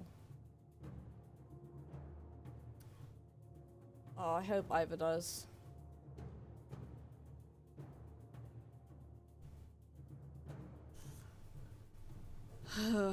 Right. I'm sorry, Alette, but we have to leave. That was a disaster. Avon sighs in frustration when you agree to pack up and leave, slamming his fist against a wall. Are you certain you'll not help me on the bridge? Listen, an entire race is about to be wiped out. I know they haven't been very cooperative, but we can't take this lightly. Do we really abandon them to history? We extend the offer, but we have to go. There are silence between you for a long time. All right, Avon says. Get Ivor and your caravan ready. I'll speak with Joranda. Soon he returns, shaking his head. You know Joranda refused any offer to flee. I won't be coming with you, says Kruma. They put Fazolt in charge of the warrior here. He'll need help. Gods, we all will. Give Ingvar returns. The giant returns to his warriors. Their sense of Val with you, a full volunteers of those wounded on the bridge. You begin the long trek to Bursgard with a crippling ache in your heart. I hate it. Like, I hate leaving them behind. It feels really bad, but I just feel like this is... It's a terrible choice, but I think it's the best choice we could have made, because otherwise we would have stayed there getting slaughtered day after day. Right. Where are we headed to? We haven't got 2 weeks of supplies.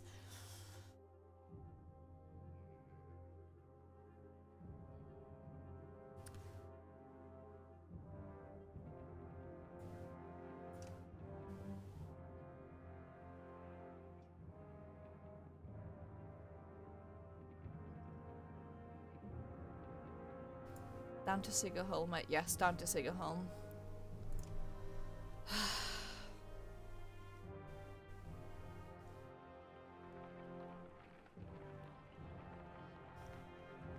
I'm just gonna let our morale get low.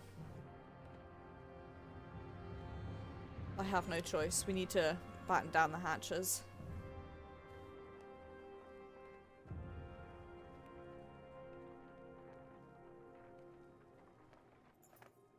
Dad, Alette says, the camp has stopped for a short break. She pulls you by the sleeve. Ivor woke up. She leads you back to his tent. Ivor, don't get up. If this is what happens when we die, I'm very disappointed. No, you're okay. We left Dynatoft. What happened? Did anyone survive? It's hard to explain exactly. We're going to meet another mender. Bellower is still at the bridge. Then they're all doomed. So be it. Just rest. It's a miracle you're alive. I even saved you. Give the menders my regards. Imis grimaces and stands. Try as you might, you can't convince him to relax. He intends to walk like everyone else. I hope he can fight with his left arm, because he was by far and away my best fighter. Right.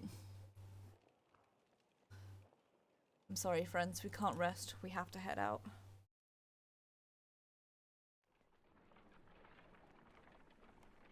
So I hope you guys like my heraldry. You might not be able to see it.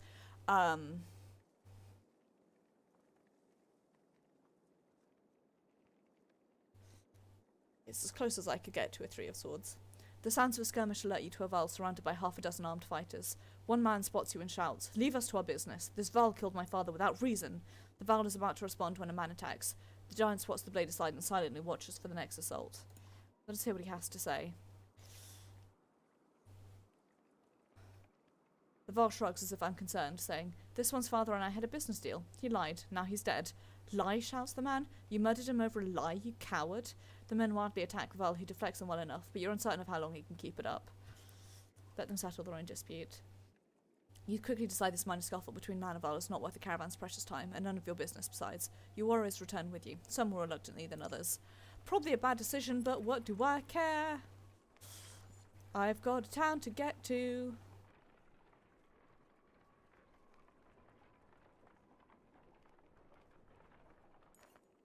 A trail of blood leads to a clearing where you find a large, wounded Val. He is gnawing on his shield, swearing at no one in particular, and occasionally slamming his cudgel on the ground. If not for the heavy bleeding, he'd leave this one alone without a second thought.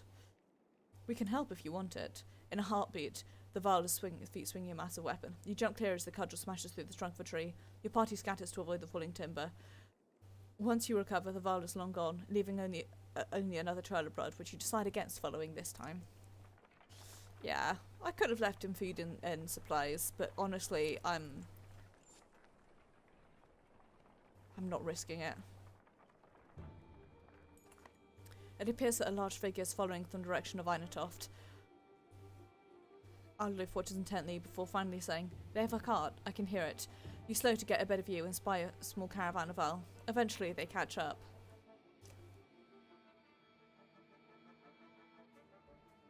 Greetings, Ivor. It's been quite a while since we talked, hasn't it? I know you. Ubin? Never imagined you'd be one to defy the king. What made you leave? Someone had to. What do you mean? Bellower is heading this way. Already? How is that possible? A group of Val from Wonto showed up around the back of Einatoft, the long way. Bellower and his army chased them across the summer path, they said. Past Wonto? That doesn't make sense. Bellower was at the bridge. He must have doubled back after that serpent appeared. While we fought on the bridge, he led half his forces around to approach Einatoft from behind. The attack on the bridge was a feint? Don't let anyone tell you the dredge aren't clever. Einatoft will fall within a day. Maybe not. He's following you. I thought one of you might know why. You exchange nervous glances, but nobody speaks up. Must be me then. Is there something I don't know? There's quite a grudge he's holding if he's coming for you, Ivor. It doesn't matter. There are only chances to get to his Saga home. Juno will know what to do. We'll join you. I am bearing supplies and warriors who'd be happy to kill a dredge or two, I believe. Phew.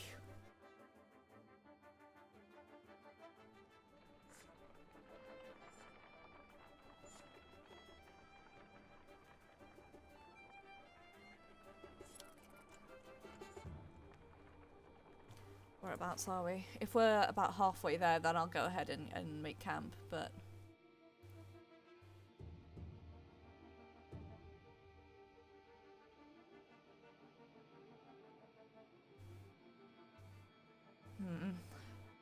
Yeah, I think we can afford one night of camping.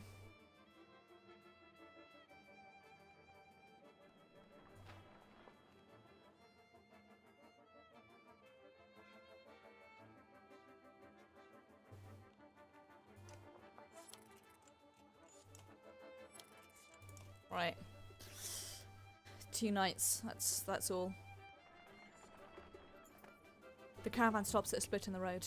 Ahead, the path leading to Saga home veers off into the hills, which are now swimming with familiar black shapes. Dredge the path that way too, grimaces Avent. The summer path leads straight to Saga home, while taking the main road will add several days. They're everywhere by now, replies Zeben. I suggest we go round past Haukstorp. Send scouts to see how dangerous the summer path looks. Only one returns. I'll put it this way, he says. Not getting through that way. It's like they're emerging from the rock itself.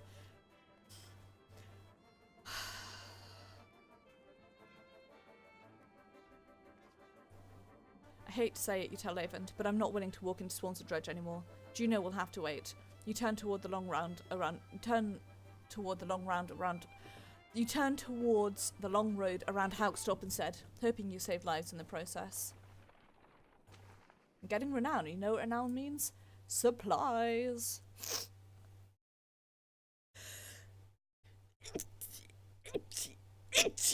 Pardon me. Okay, so we've got to go round that way.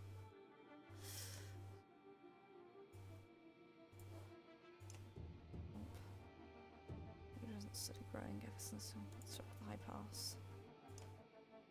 Let's have a path. Good for Haukstorp's economy and nobody else. Pine trees. Forest. Forest. It was off on the roads, probably behind trees. Goes through with the plants itself, the rest of it sprang up around the language, dangerous place that really harkens back to the image of the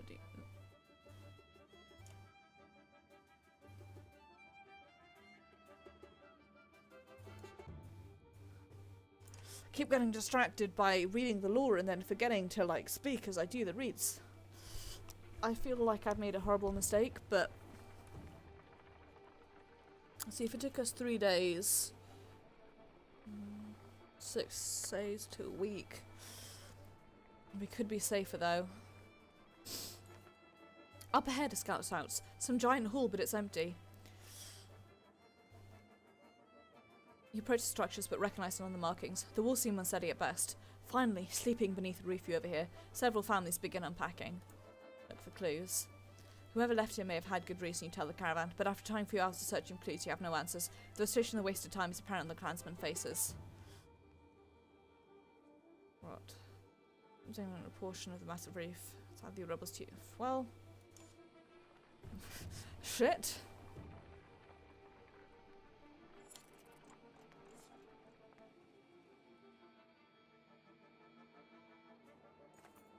You enter a village of miners who want to know what's been happening recently between the rumblings of the quake and the sightings of dredge in the distance. As you look around, you see a lot of elderly and children, and know that these people will only be more mouths to feed. I can't do it. The words stuck in your throat when you tell the townspeople you won't be able to take any more in the caravan. They look disappointed, but they understand, planning to hold out as long as they can. We just can't. Right. I'm going to get us back up to 2 weeks, and then I'm going to level us up, because God only knows we need it. Ivor, are you ready for a level up?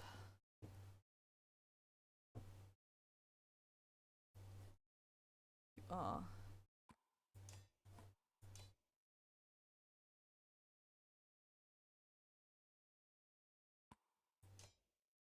as well.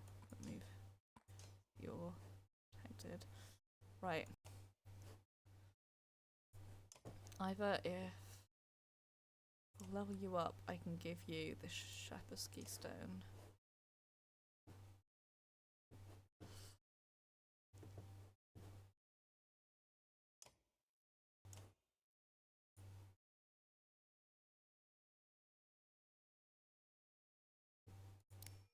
Oh, nice. Oh, wow. Oh, I have points that I guess I just didn't spend. Whoops.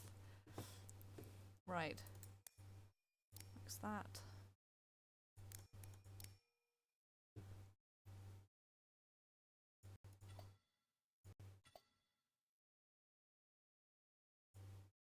I'm going to take that off so I can give you an extra shield.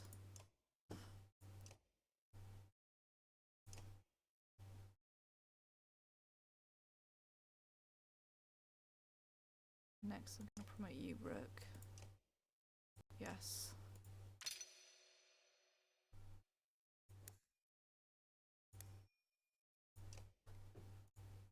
I can't afford any other promotions, but it means I can now give you this, which means nobody else is level 3, so I can't give them anything.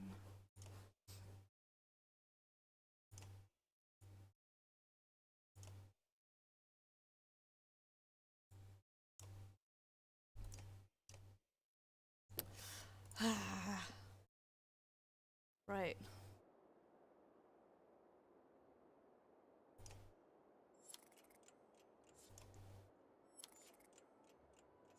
I'm actually going to go biased enough to get back up to 2 days. And that's it. We're ollie out of this.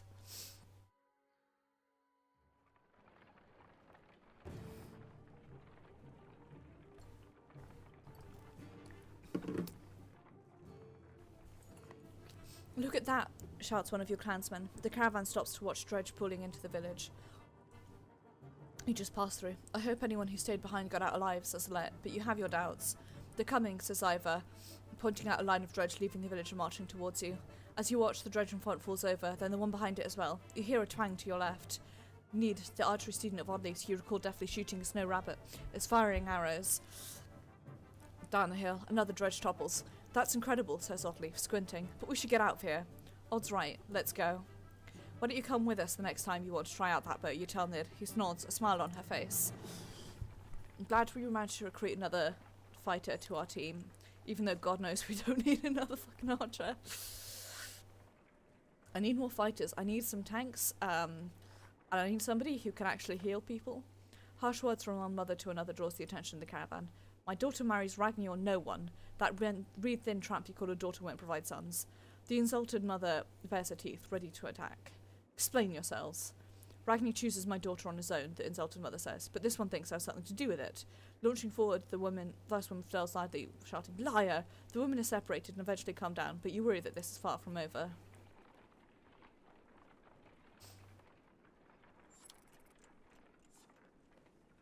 I know morale has declined, but we just have to keep pushing.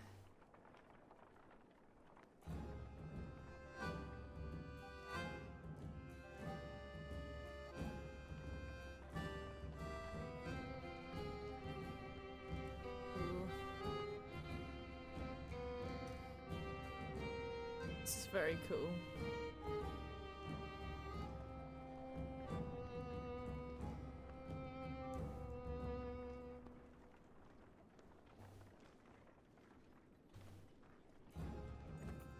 The Goldstone of Dundar passes around you. In the frozen climates here, it looks like the rock is split and is falling apart, held together only by the deep snow. Curiously, when standing between the stones, the wind drops off completely, picking up again once you pass through. Sorry. I almost wonder if we should rest here for the night, says Ivor. He seems to have noticed the same thing. With all the snow around it, Dredge might not even be able to find us. You walk around camp before settling in. Along each strand of Dundar's massive beard is carved a different part of his story, and you turn your head to and fro to read it. While the Loom Mother was the first to create, she soon found a counterpart in Dundar, who embodied her ideals in masculine form. Dundar took some of her creations, gave them beards and showed them the secrets of smithing, though many remember him just as fondly for teaching them games and songs of mirth. You just notice a group of boys huddled around something. They show you an offering box carved into the godstone itself. The box is an elaborate construction of interlocking pieces, which slide around when touched. We can't get it open, they tell you. It's like a puzzle. The boys take turns working out the puzzle and give you tips when it's your turn, though you don't seem to make much progress. Eventually, they leave to sleep, until it's just you and a couple of other determined youngsters. It's hard to know how long spent sliding around the smooth puzzle pieces, but when people begin emerging from their tents, you know you're in trouble, exhausted from a long sleepless night. Worse still, the box remains closed as you shuffle warily along with the leaving caravan.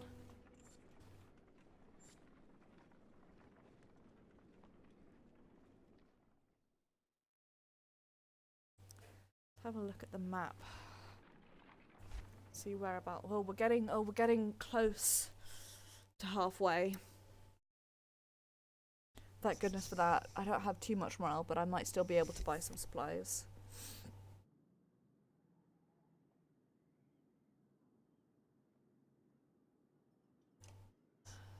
Hopefully.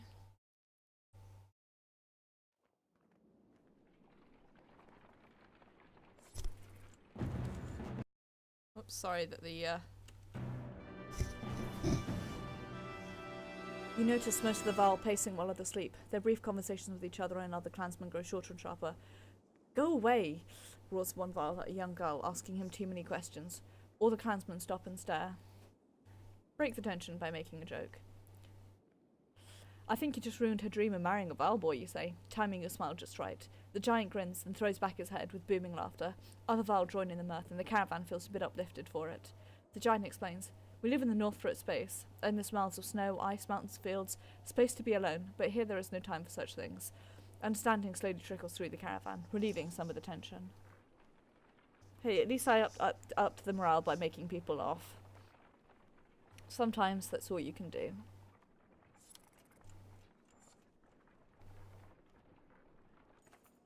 In the campfire, housetop smoulders like an old campfire. Even from here you can see black figures shambling through it. That looks like a dead town, Ivor says, confirming your impressions. There's usually survivors, Oddleaf reminds you. Check it out, just in case. I hope others would do the same for me. Dredge nothing we haven't faced before, Ivor grunts, but otherwise says nothing. Besides, it might throw Bella off the scent a bit. You head a day's march out towards housetop. Whoops.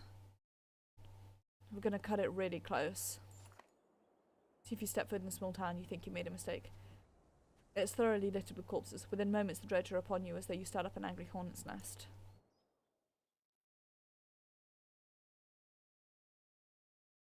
Oh, I've definitely made a mistake.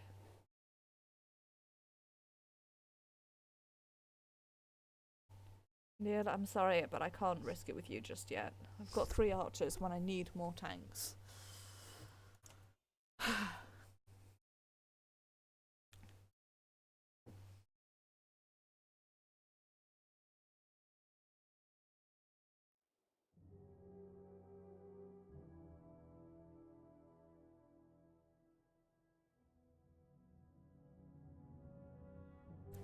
Tell you what I need is more Val. I'm going to move you here, I'm going to move you here.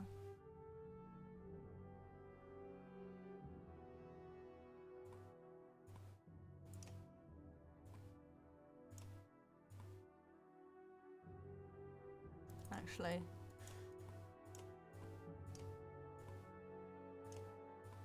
move one of you over here to protect him.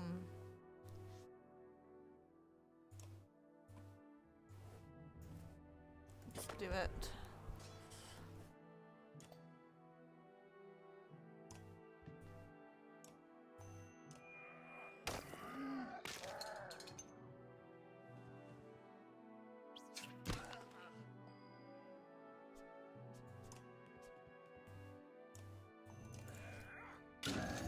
Get one easy kill out the way.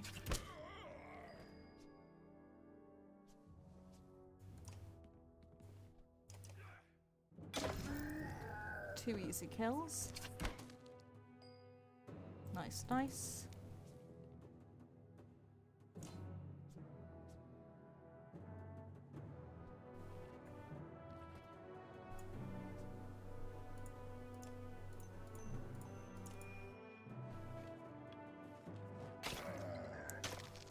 Give it a go.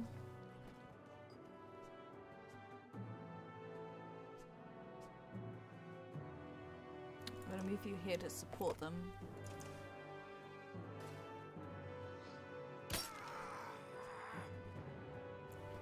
I'm gonna move you here.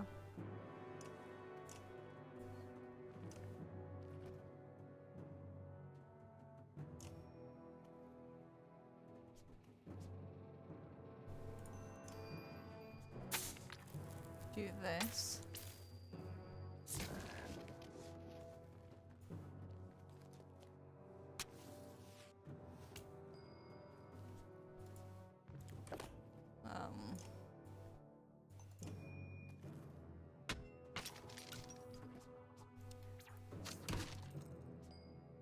Do this. So you can then do that.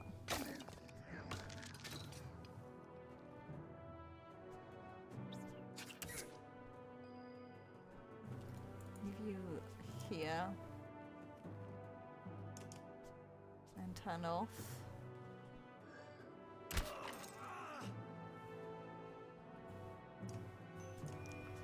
Should be able to get another good kill in. Ouch.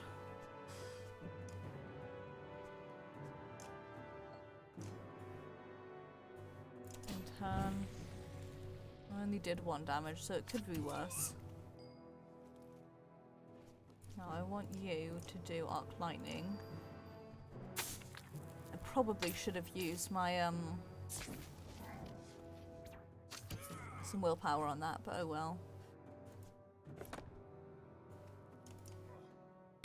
Right, I'm gonna get some good chunky kills out of you.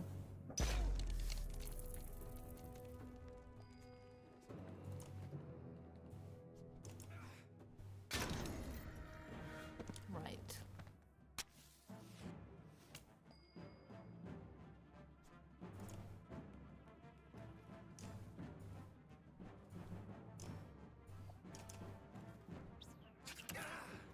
Whoops, shit.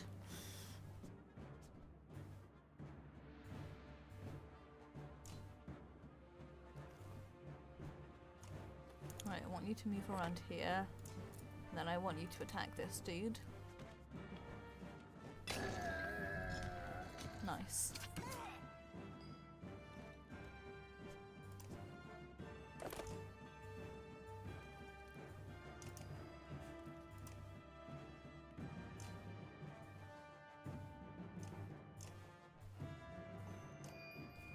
We might be able to, hopefully.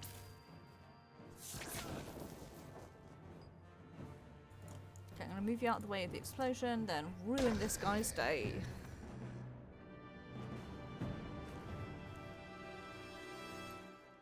Nice. Rook is ready for promotion. Nice. You know what that means? Supplies!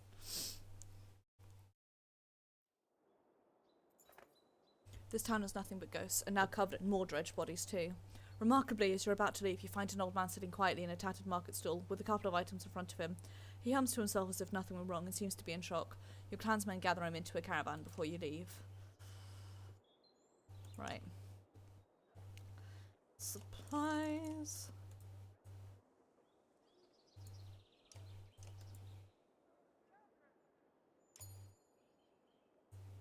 Can't buy any more.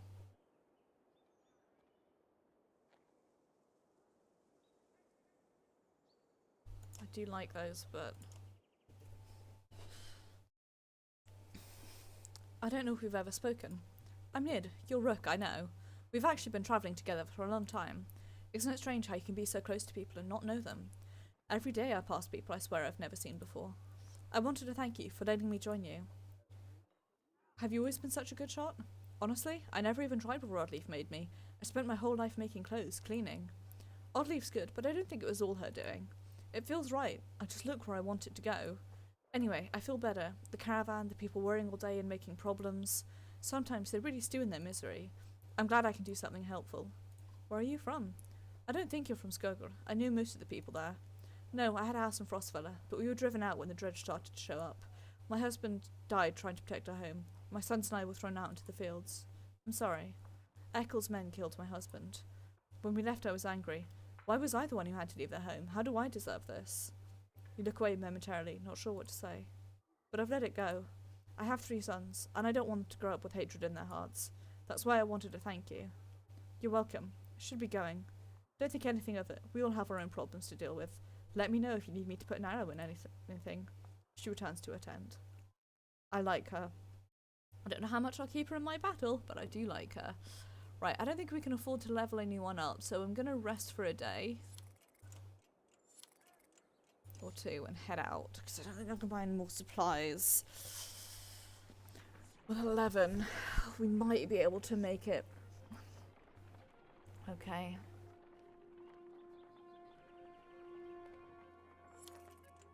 A well-tended farm with plenty of livestock draws the caravan's attention. Upon your arrival, the farmer and his workers stand defensively within plain sight, crude weapons at the ready. Their crossed arms make their thoughts clear without a word. Offer some kind of trade for the livestock. No big surprise you'd be more interested in the animals than me and mine, he says and spits. The answer's no, and I'll have these men watching you, so none of my livestock just happened to follow you away. Alrighty then. But the caravan is once again moving. Yeah, I'm not gonna rob an honest man. He's probably gonna die soon anyway. Like, if the Dredger and Haukstorp, they're not gonna... It's not gonna take long for them to get to him. If he doesn't want to trade, then that's all we can do.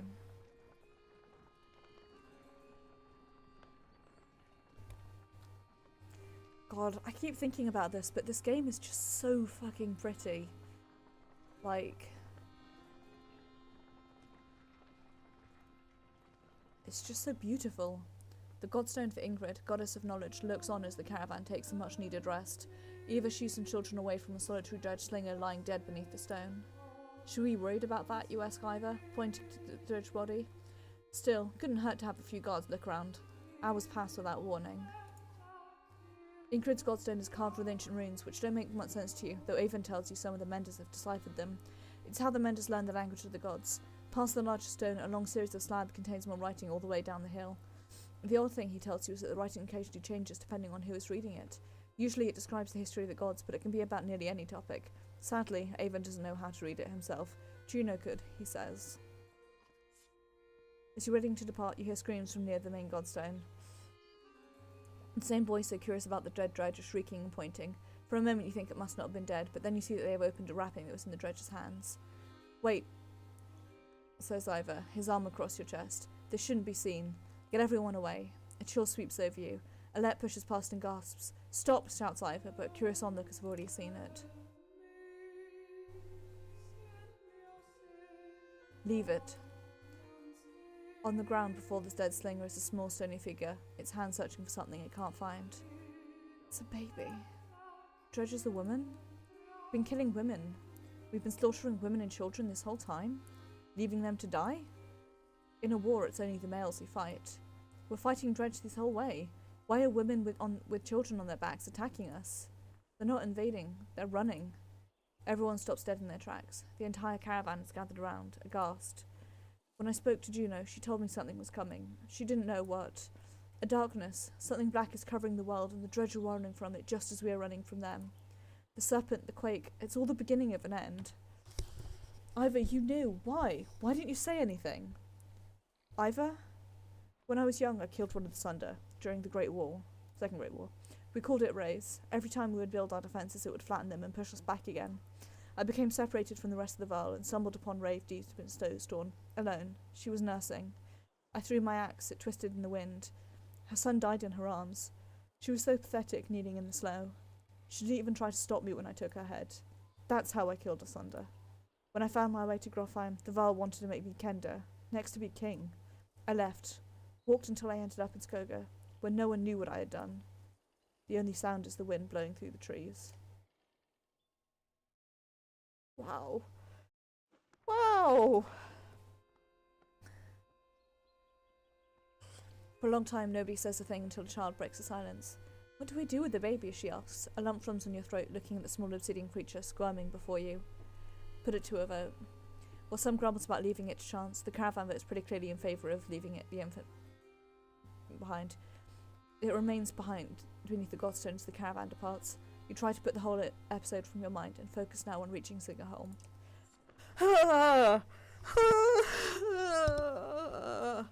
Wow. Those were some unexpected feels to the heart. It's so appropriate also that it was by the godstone of Ingrid, because the god of knowledge will always be one that I feel closest to, despite actually not being very smart.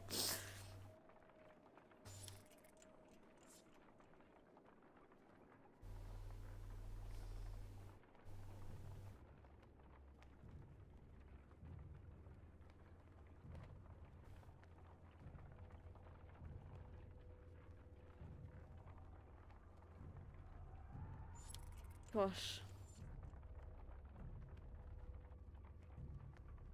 I'm gonna have a look at the map. Oh. Our mother's screams flood the caravan. Her daughter lies dead in a tent. We all know who did this, she spits, staring directly at the woman she scuffled with previously. Murder over a marriage? In these times, something must be done. The accused woman remains silent. Leave it to a vote. You listen as the clansmen deliberate over the death. They finally agree to banish the accused mother and her family, but take no joy from it. You don't expect to see them again.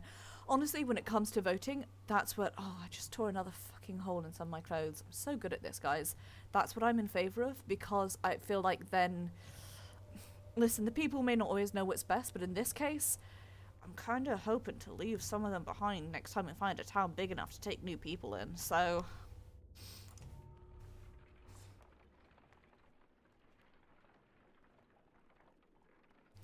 Phew, Saga home.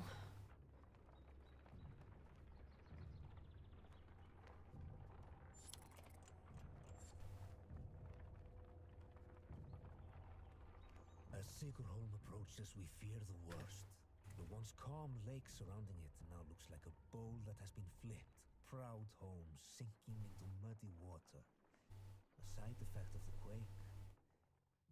What has the rest of the world become on the other side of those mountains?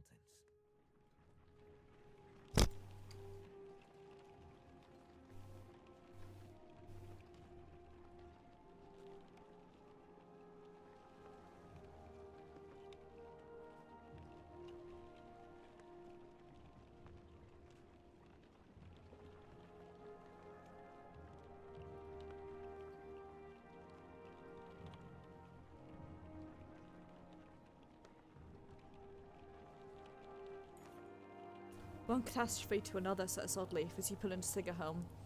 The town appears to be sinking into the lake. Townspeople peek from dark windows and makeshift hovels further up the hill. No, says Avon, looking frantic. Where is she? He runs to the front of the caravan, looking out over the water. Juno isn't here, and you get the creeping feeling you're not welcome either. Going upriver looks out the question. The beach is bare aside from the occasional skeleton of a ruined fishing boat. We reluctantly set up camp in the sinking town. All I'm saying is, how long are you willing to wait? While taking stock of caravan, you've inadvertently walked into a debate between Oddleaf and Evand. As long as we need to. And I think we get out of here. I don't feel good about this place. Why? What's wrong? Something doesn't feel right.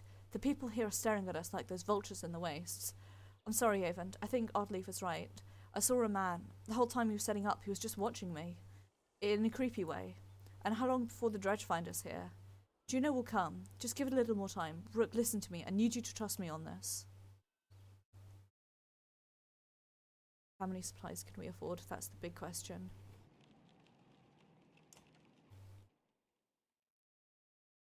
You're really worried about her, aren't you? What? Oh, Juno. Worried doesn't begin to describe it.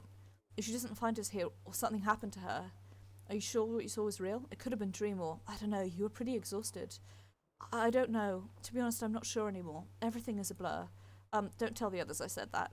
I just have to hope it wasn't just a dream. What's it like to be a mender? Being a mender? I guess never thought about it like that. It's just part of me. They knew very young I would join the order. Born into it, you could say. My mother and father, both menders. The guild is for lots of peoples now. Builders and healers. Do they all pull lightning out of the sky? No, that's not normal. It's one of the reasons I knew Juno. She's one of the council. She helps me control things like this, so we don't end up scaring people. How exactly does weaving work anyway? Well, the hardest part is usually seeing the threads. Everything is part of a tapestry. It's made of threads woven together. If you can see the threads, you can manipulate them. I don't know how to explain it really. It's like trying to play a harp with invisible strings. Look at my staff, for example.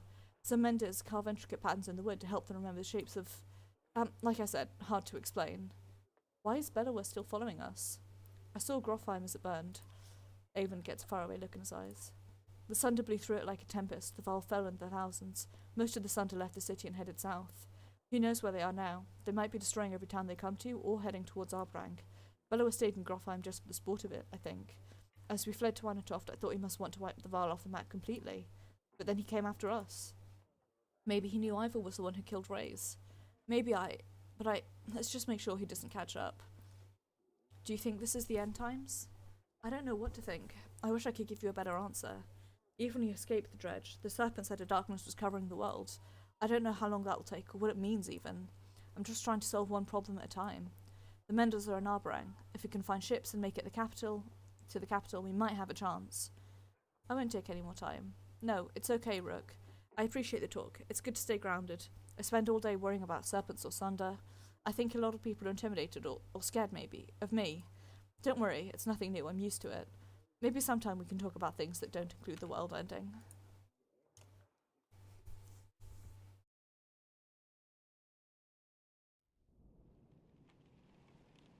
Right.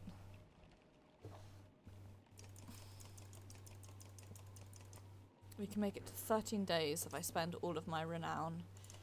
I'm willing to spend...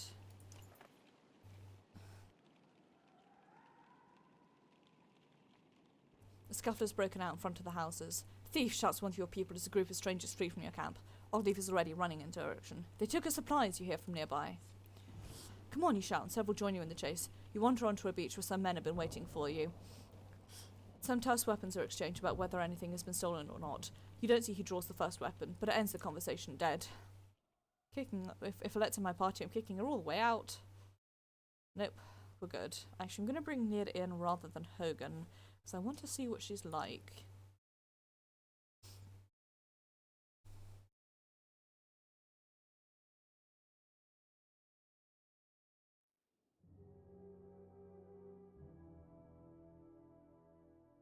Right. Actually, I'm going to move you here.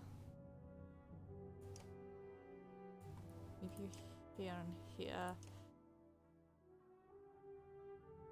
The problem is we've now got 3 squishies.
Nice.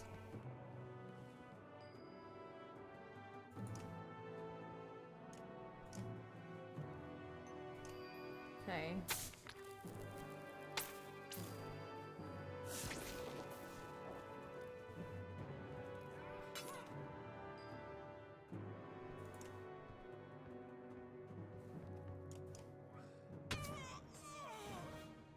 Suppose this will prove to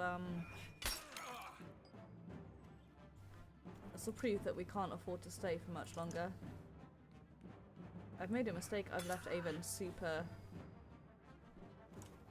unprotected.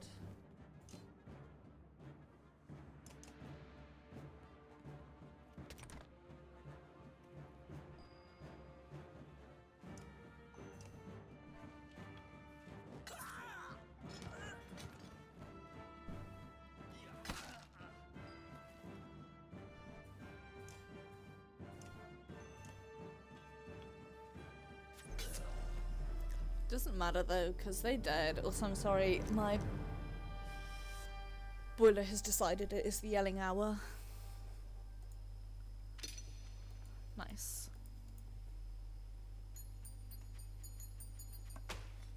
That was a really easy one compared to the other battles I've had. Good God. Sorry that you guys can hear my boiler in the background.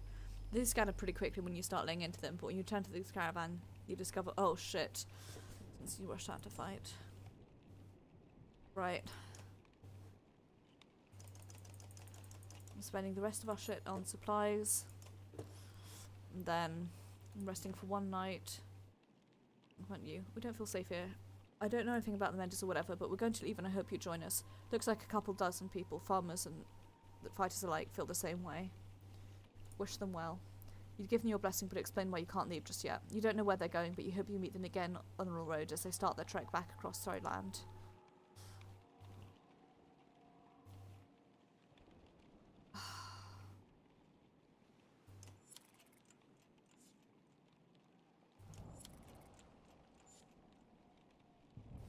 Oh wait, one more day. But 13, no, we have to go. Rook, wait, please. Avon begs. She said she'd be here. We need her. You can tell he's terrified of leaving, as though he'd be giving up on Juno. I'm sure she'll catch up with us. Avon looks out across the lake with a 1,000-mile stare. He says nothing. We've got problems, says Ivor. The whole place is flooded. We could try to walk the muddy paths, but it'll be slow going. We could try to float in the caravan over the lake, but it might tip or get stuck. Or we could just go around the whole thing, but no idea how long that'll take. What do you think? Oh. Not completely. Wooded arrow, it slows you down even further. Already committed, you hope you didn't make a grave mistake. You leave Saga home in a hurry, hoping to outpace the dredge that must be close behind. As you continue further south, you hit first overgrowth, then forest, before finding land that is dry enough to follow back around. By the time you circumvented the mud, you've lost of time and hope it doesn't haunt you later. Ah, it's haunting me all right. I shouldn't have waited as long as I did. Where are we even going next? Like, where can we go? I should have tried to ford the river. But I feel like all of those decisions would have been bad ones. Not this.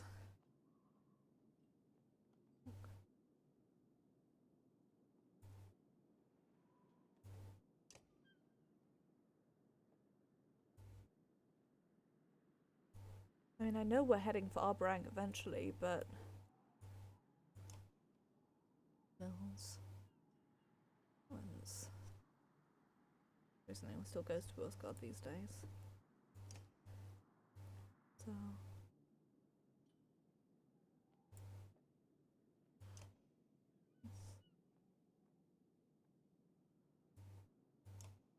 And...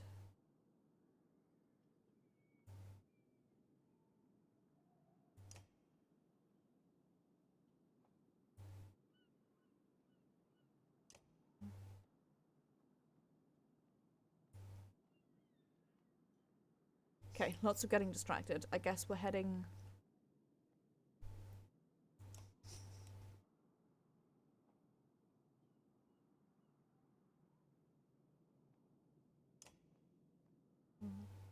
Guess we're going down here. We'll be by Bursgard.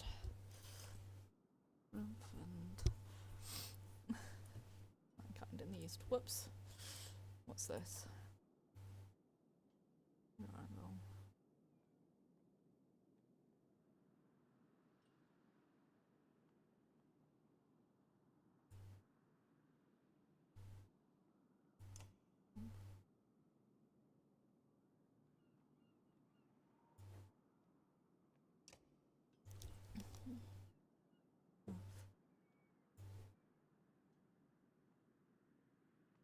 Okay, I'm getting distracted. We're heading south. We're gonna push it. That's all we can do. Just keep pushing.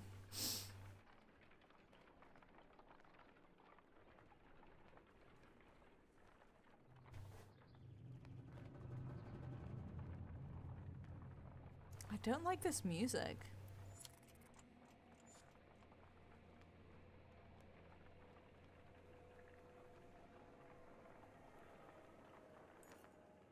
Ahead you find what appears to be a good number of peasants surrounded by brigands. One of the armed men looks over his shoulder and says, God be damned, this is all I need. Listen, don't interfere on one of these supply wagons is yours. While remaining silent, the peasants plead to you with their eyes. What's going on here? Nothing concerning you, he replies. And before you start telling me otherwise, these are my clansmen. Thought they could run off with every scrap of food in the village. Now all I want is you to move on. So take your share or don't.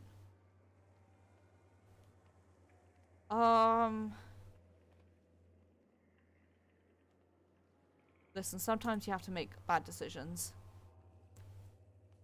Move on, but in lower spirits. Okay, but listen, it's worth it because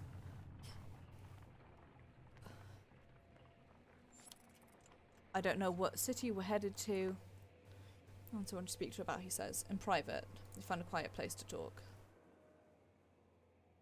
What's on your mind? How well do you know the people travelling with us? How many strangers are in the caravan now? Who are you worried about? I've been watching folks since I joined you. Your companions from Saga, they're loyal. I mean, it seems pretty clear that they died to protect you. Suppose I'd do the same. What about the Varl? You don't even know half those warriors. You telling me they have no problem following a man's orders now? After everything that happened at Einatoft? If they're willing to fight, it's worth the risk. Until the moment that it's all gone wrong. What happens the first time the Varl don't want to do what you tell them? Let's be honest, they could take this caravan by force at any time if they wanted to. What do you suggest? I suggest growing some balls instead of hoping it all works out, Rook. They're not the biggest problem, though. There's a mender with us. A mender who pulls lightning out of the sky and tells us what to do and where to go. Myself, I think we lucked out when his mentor didn't show up in Sigurholm. Avon's just the apprentice? What in the depths is this master capable of? Think about it, Rook. What do you really know about Avon? I heard they were found practically dead in the middle of nowhere when the dredge started showing up.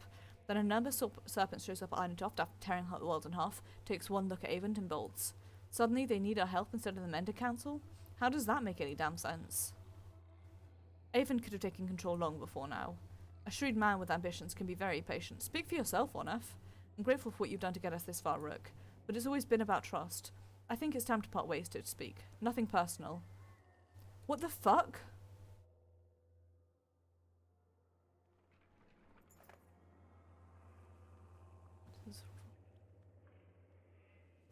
Oh shit. Fire on the men. Onef runs through him. What the fuck?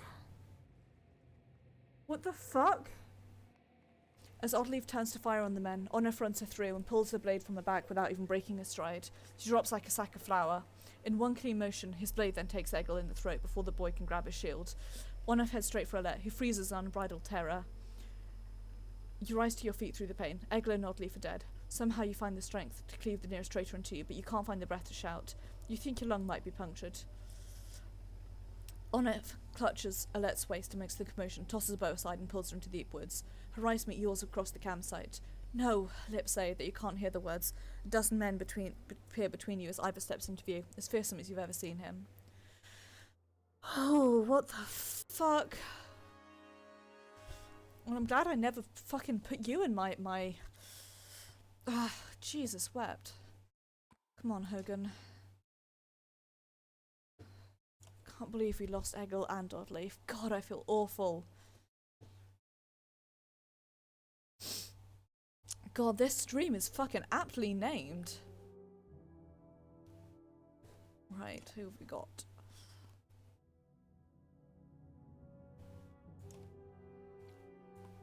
I'll put you there for a really easy kill.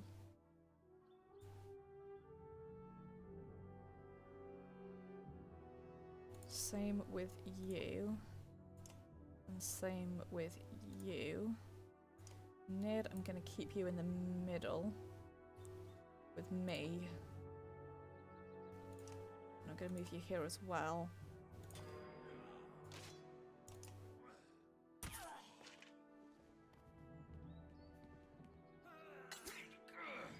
Shit.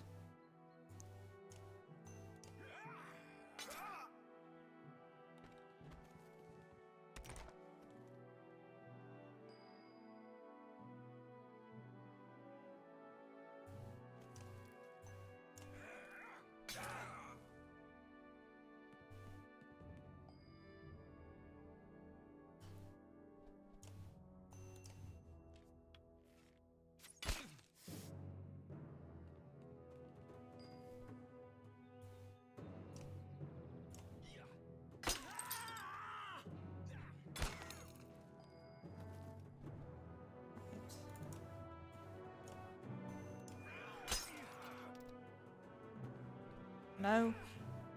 Oh, you little hoe bag.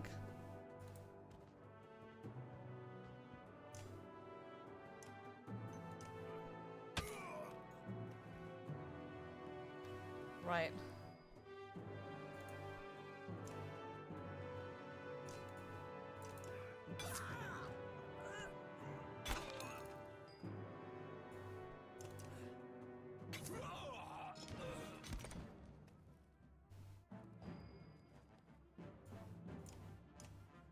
I shouldn't have done that. Whoops.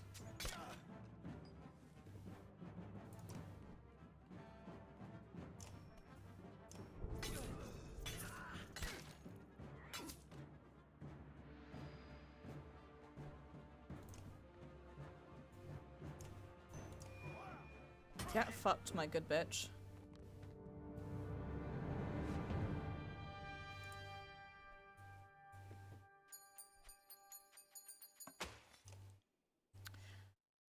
Less mouths to feed, I guess. Where is Alette? Shouts Ivor, tearing through the nearest bandit, but you're already hobbling into the woods where they disappeared, ignoring the battle raging behind you. In a haze of pain, you start to think you've lost their tracks. Then you hear Alette screaming in the distance, followed by silence. You tear through the trees. In a small clearing, Alette lies with her back against a tree. Her hands and her clothes are covered in blood. She stares vacantly ahead, unblinking. Beside her is the body of Onef, an arrow bird in the right eye, placed by hand. She looks in your direction and then at Onef. I killed him, she says. Alette, are you alright?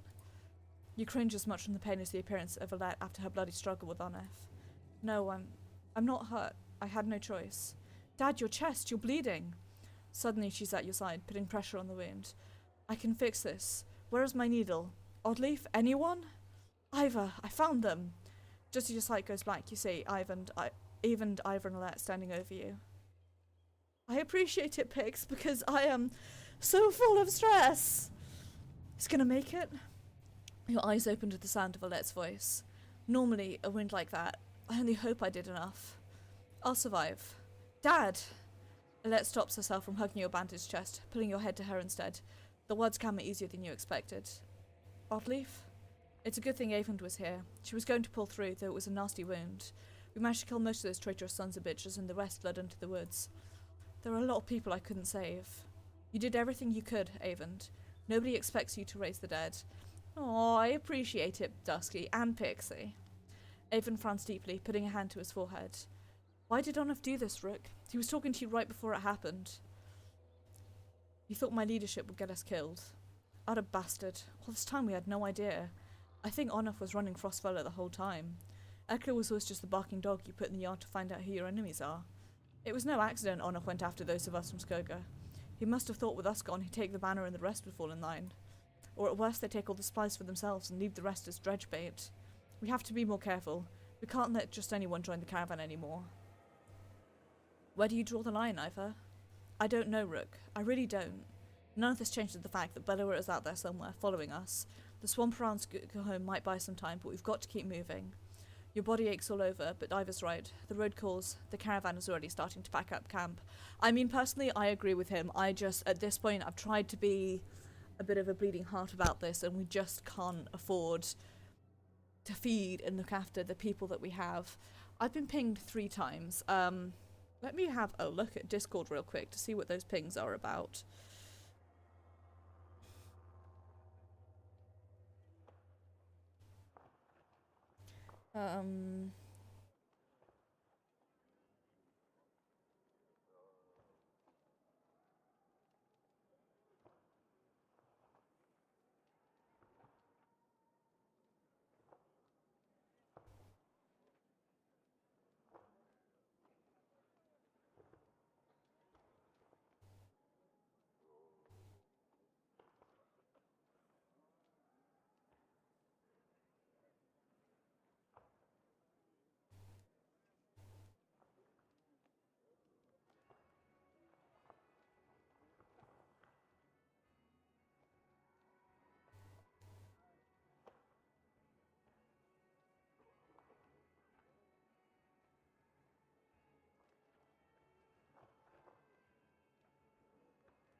Sorry, I'm checking raid stuff.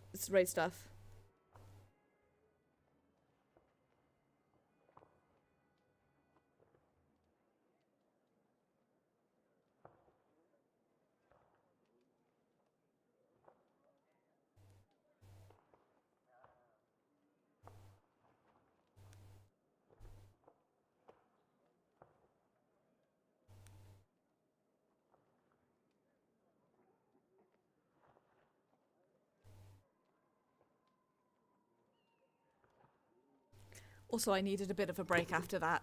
Um,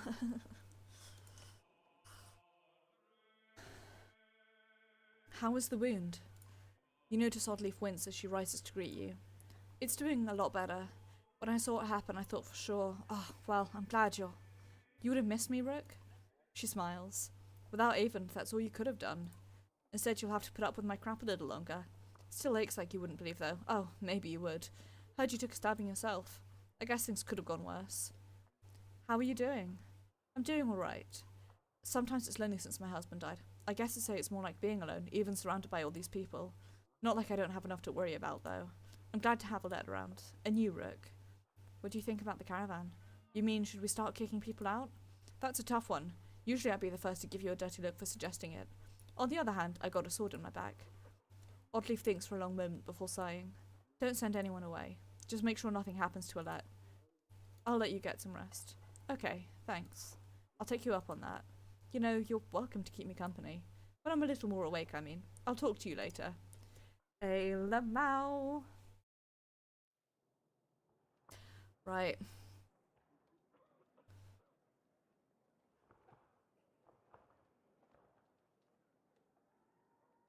Sorry, let me check Discord again quickly.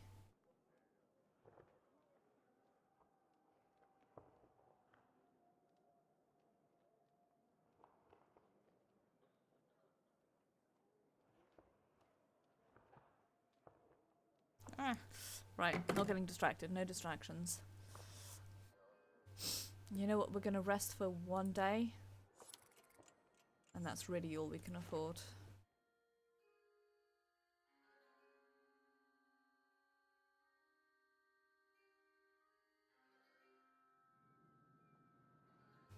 I guess we're heading down.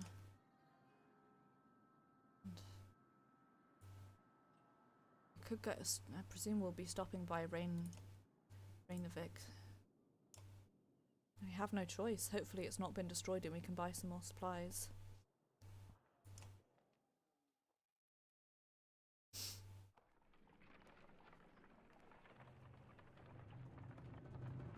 I can't remember what happens if you lose morale, so.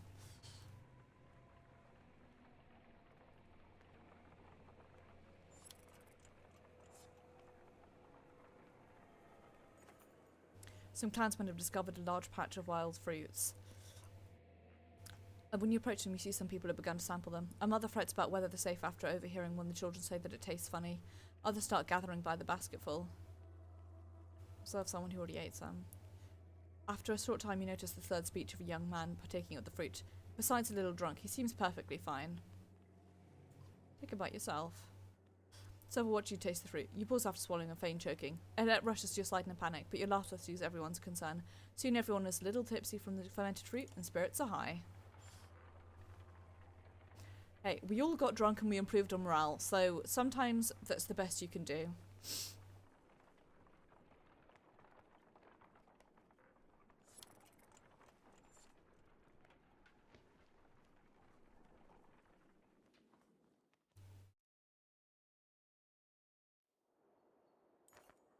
The villagers here are completely oblivious to the destruction that's coming. All we've seen is some dark figures far off, they tell you. Aside from a few young families, they're reluctant to pick up the things and join you.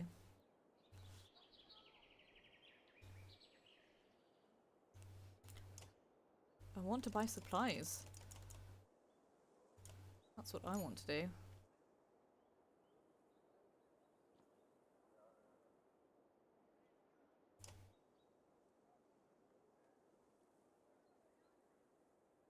I'm not going to rest, I'm going to keep forging ahead, but I am going to see. Oh, I can't afford to level Ivor up, even though I could give him something better if I do.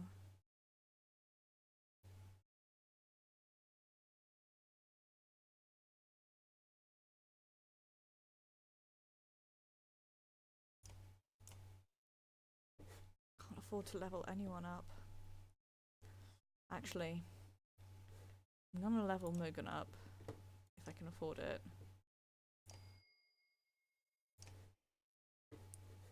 Never mind. Nid, how about, yeah, you're not ready to promote. Yes, you are. You have 2 points available. Whoops.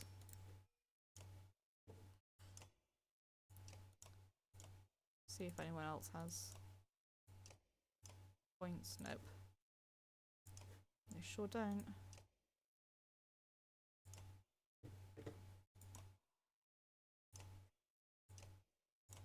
Never mind. We're doing okay in terms of fighting so far, actually.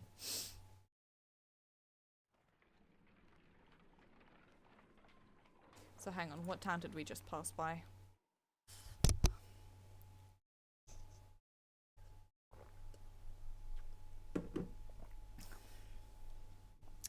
Okay, we just passed by Rainovic, I guess.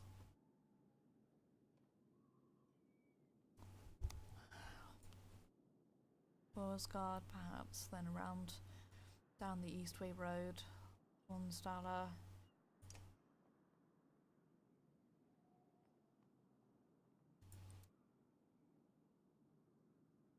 Here to Albrang. Perhaps. Let's keep going.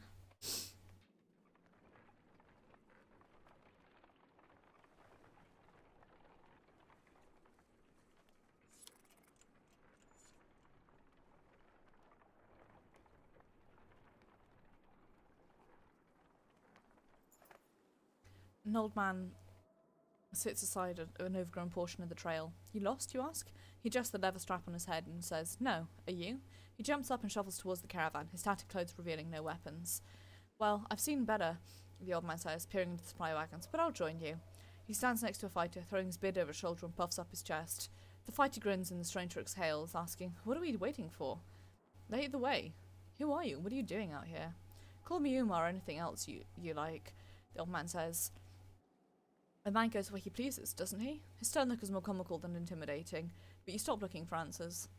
You're welcome to join if you can keep pace. Keep pace, the old man puffs through his moustache. No fleeter than you are, and husbands mind your wives, and cursed with the golden tongue, not silver. The caravan enjoys a good laugh as they start moving once again.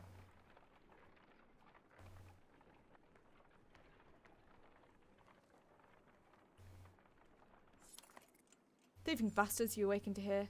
The small band of outlaws who had previously joined the caravan made off with a substantial number of supplies while everyone slept, a watchman tells you. Why in the depths were they allowed to join us to begin with? Because I'm a fucking idiot, that's why. Okay, listen, we're getting to this Godstone and then we're making camp.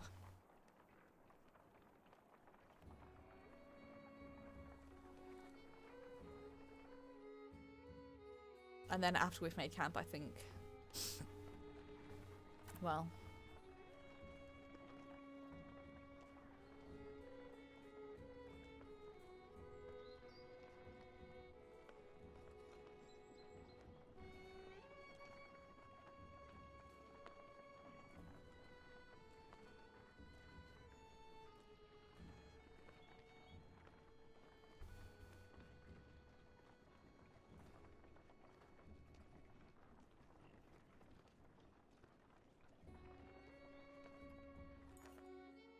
The imposing Godstone of Bjorulf approaches. Her severe visage makes it feel like he's watching you even now.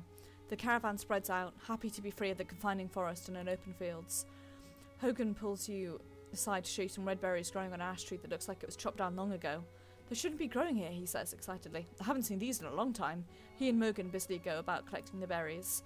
In fact, in honour of Bjorulf, some of the caravan crack open kegs of mead and wine before anyone can stop them. To the only god that matters, they shout. Everyone has the drinks, and you're glad for the merriment that has swept over the caravan. You look up at the Godstone. Bjorulf's head surrounded by images of casks and drinking horns. Though he was always depicted as being stern, Bjorulf was one of the most popular gods and men in Val, the one who taught them how to brew. Seems like more than coincidence that the long fields around Bjorulf's stone have been excellent for growing anything you could need for a good drink. Gonna join Hogan. What exactly are these, you ask Hogan. When I would travel to Bursgard with my father, sometimes he'd buy us a few of these, Hogan replies. Couldn't be a luckier find. See for yourself. You try one and can feel energy returning to your tired limbs. Not taking a few more would be a wasted opportunity, you figure. As the road hour becomes late, the caravan is eventually ready to get back on the road. The day by Bjorulf's stone was one of the few memories that hasn't been tarnished by the spectre of bad fortune, you think to yourself.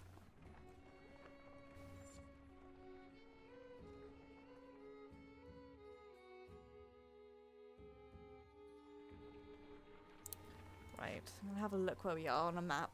Was it the way I've been sitting? My legs have gone to sleep. Oh, God. Legs were a mistake.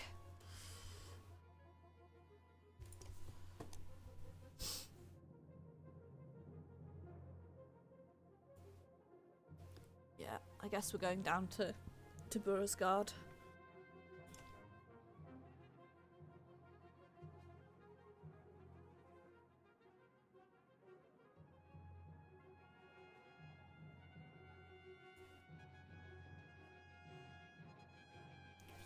Right.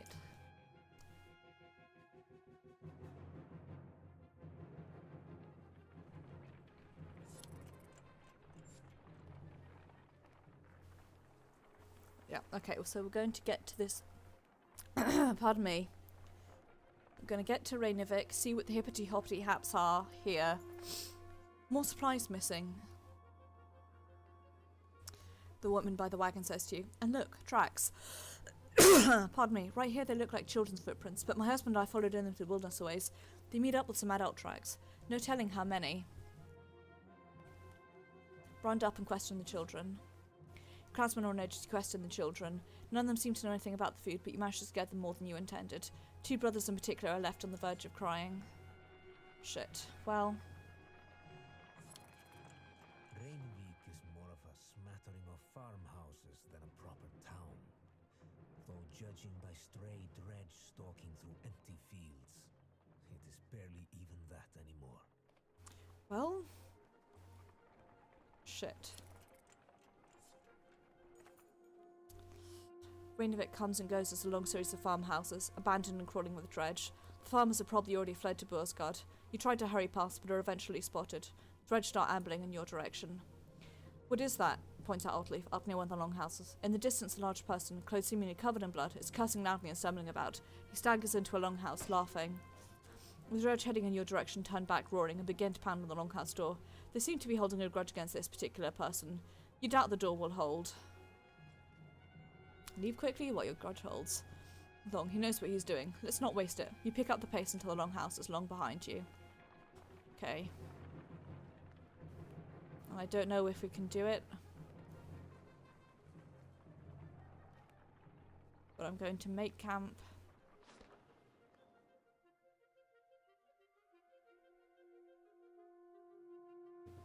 We're going to rest for one day.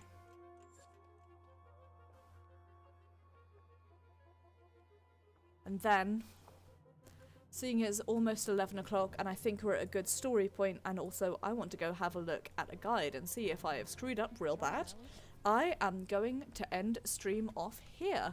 I'm going to say thank you very much for watching. It is very much appreciated, and I hope that you enjoyed.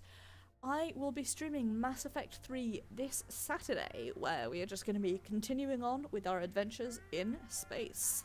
Sunday will be Secret World Legends, where we'll be continuing on with the story in Tokyo, hanging out, having fun, meeting some Oni. Next Tuesday will be Final Fantasy XIV. It's patch day, lads. Lads, it's patch day. We are going to be playing through 4.56, focusing on the main story, but we're also going to be doing Hildy if there is time. And then next Thursday will be more of the Banner Saga, where I have no doubt I'm going to make more terrible decisions and fuck up real bad, but listen, I'm sure it will be fine. We'll be fine. Okay, right. Let's see who is live, whomst we can host. Trial. Okay, well, Oro is live, but I think he's probably going to be going off soon. So instead, I'm just going to let Auto Host kick in and do its funky thing. So, thank you very much for watching, everyone. It is very much appreciated, and I will see you guys on Saturday. Take care.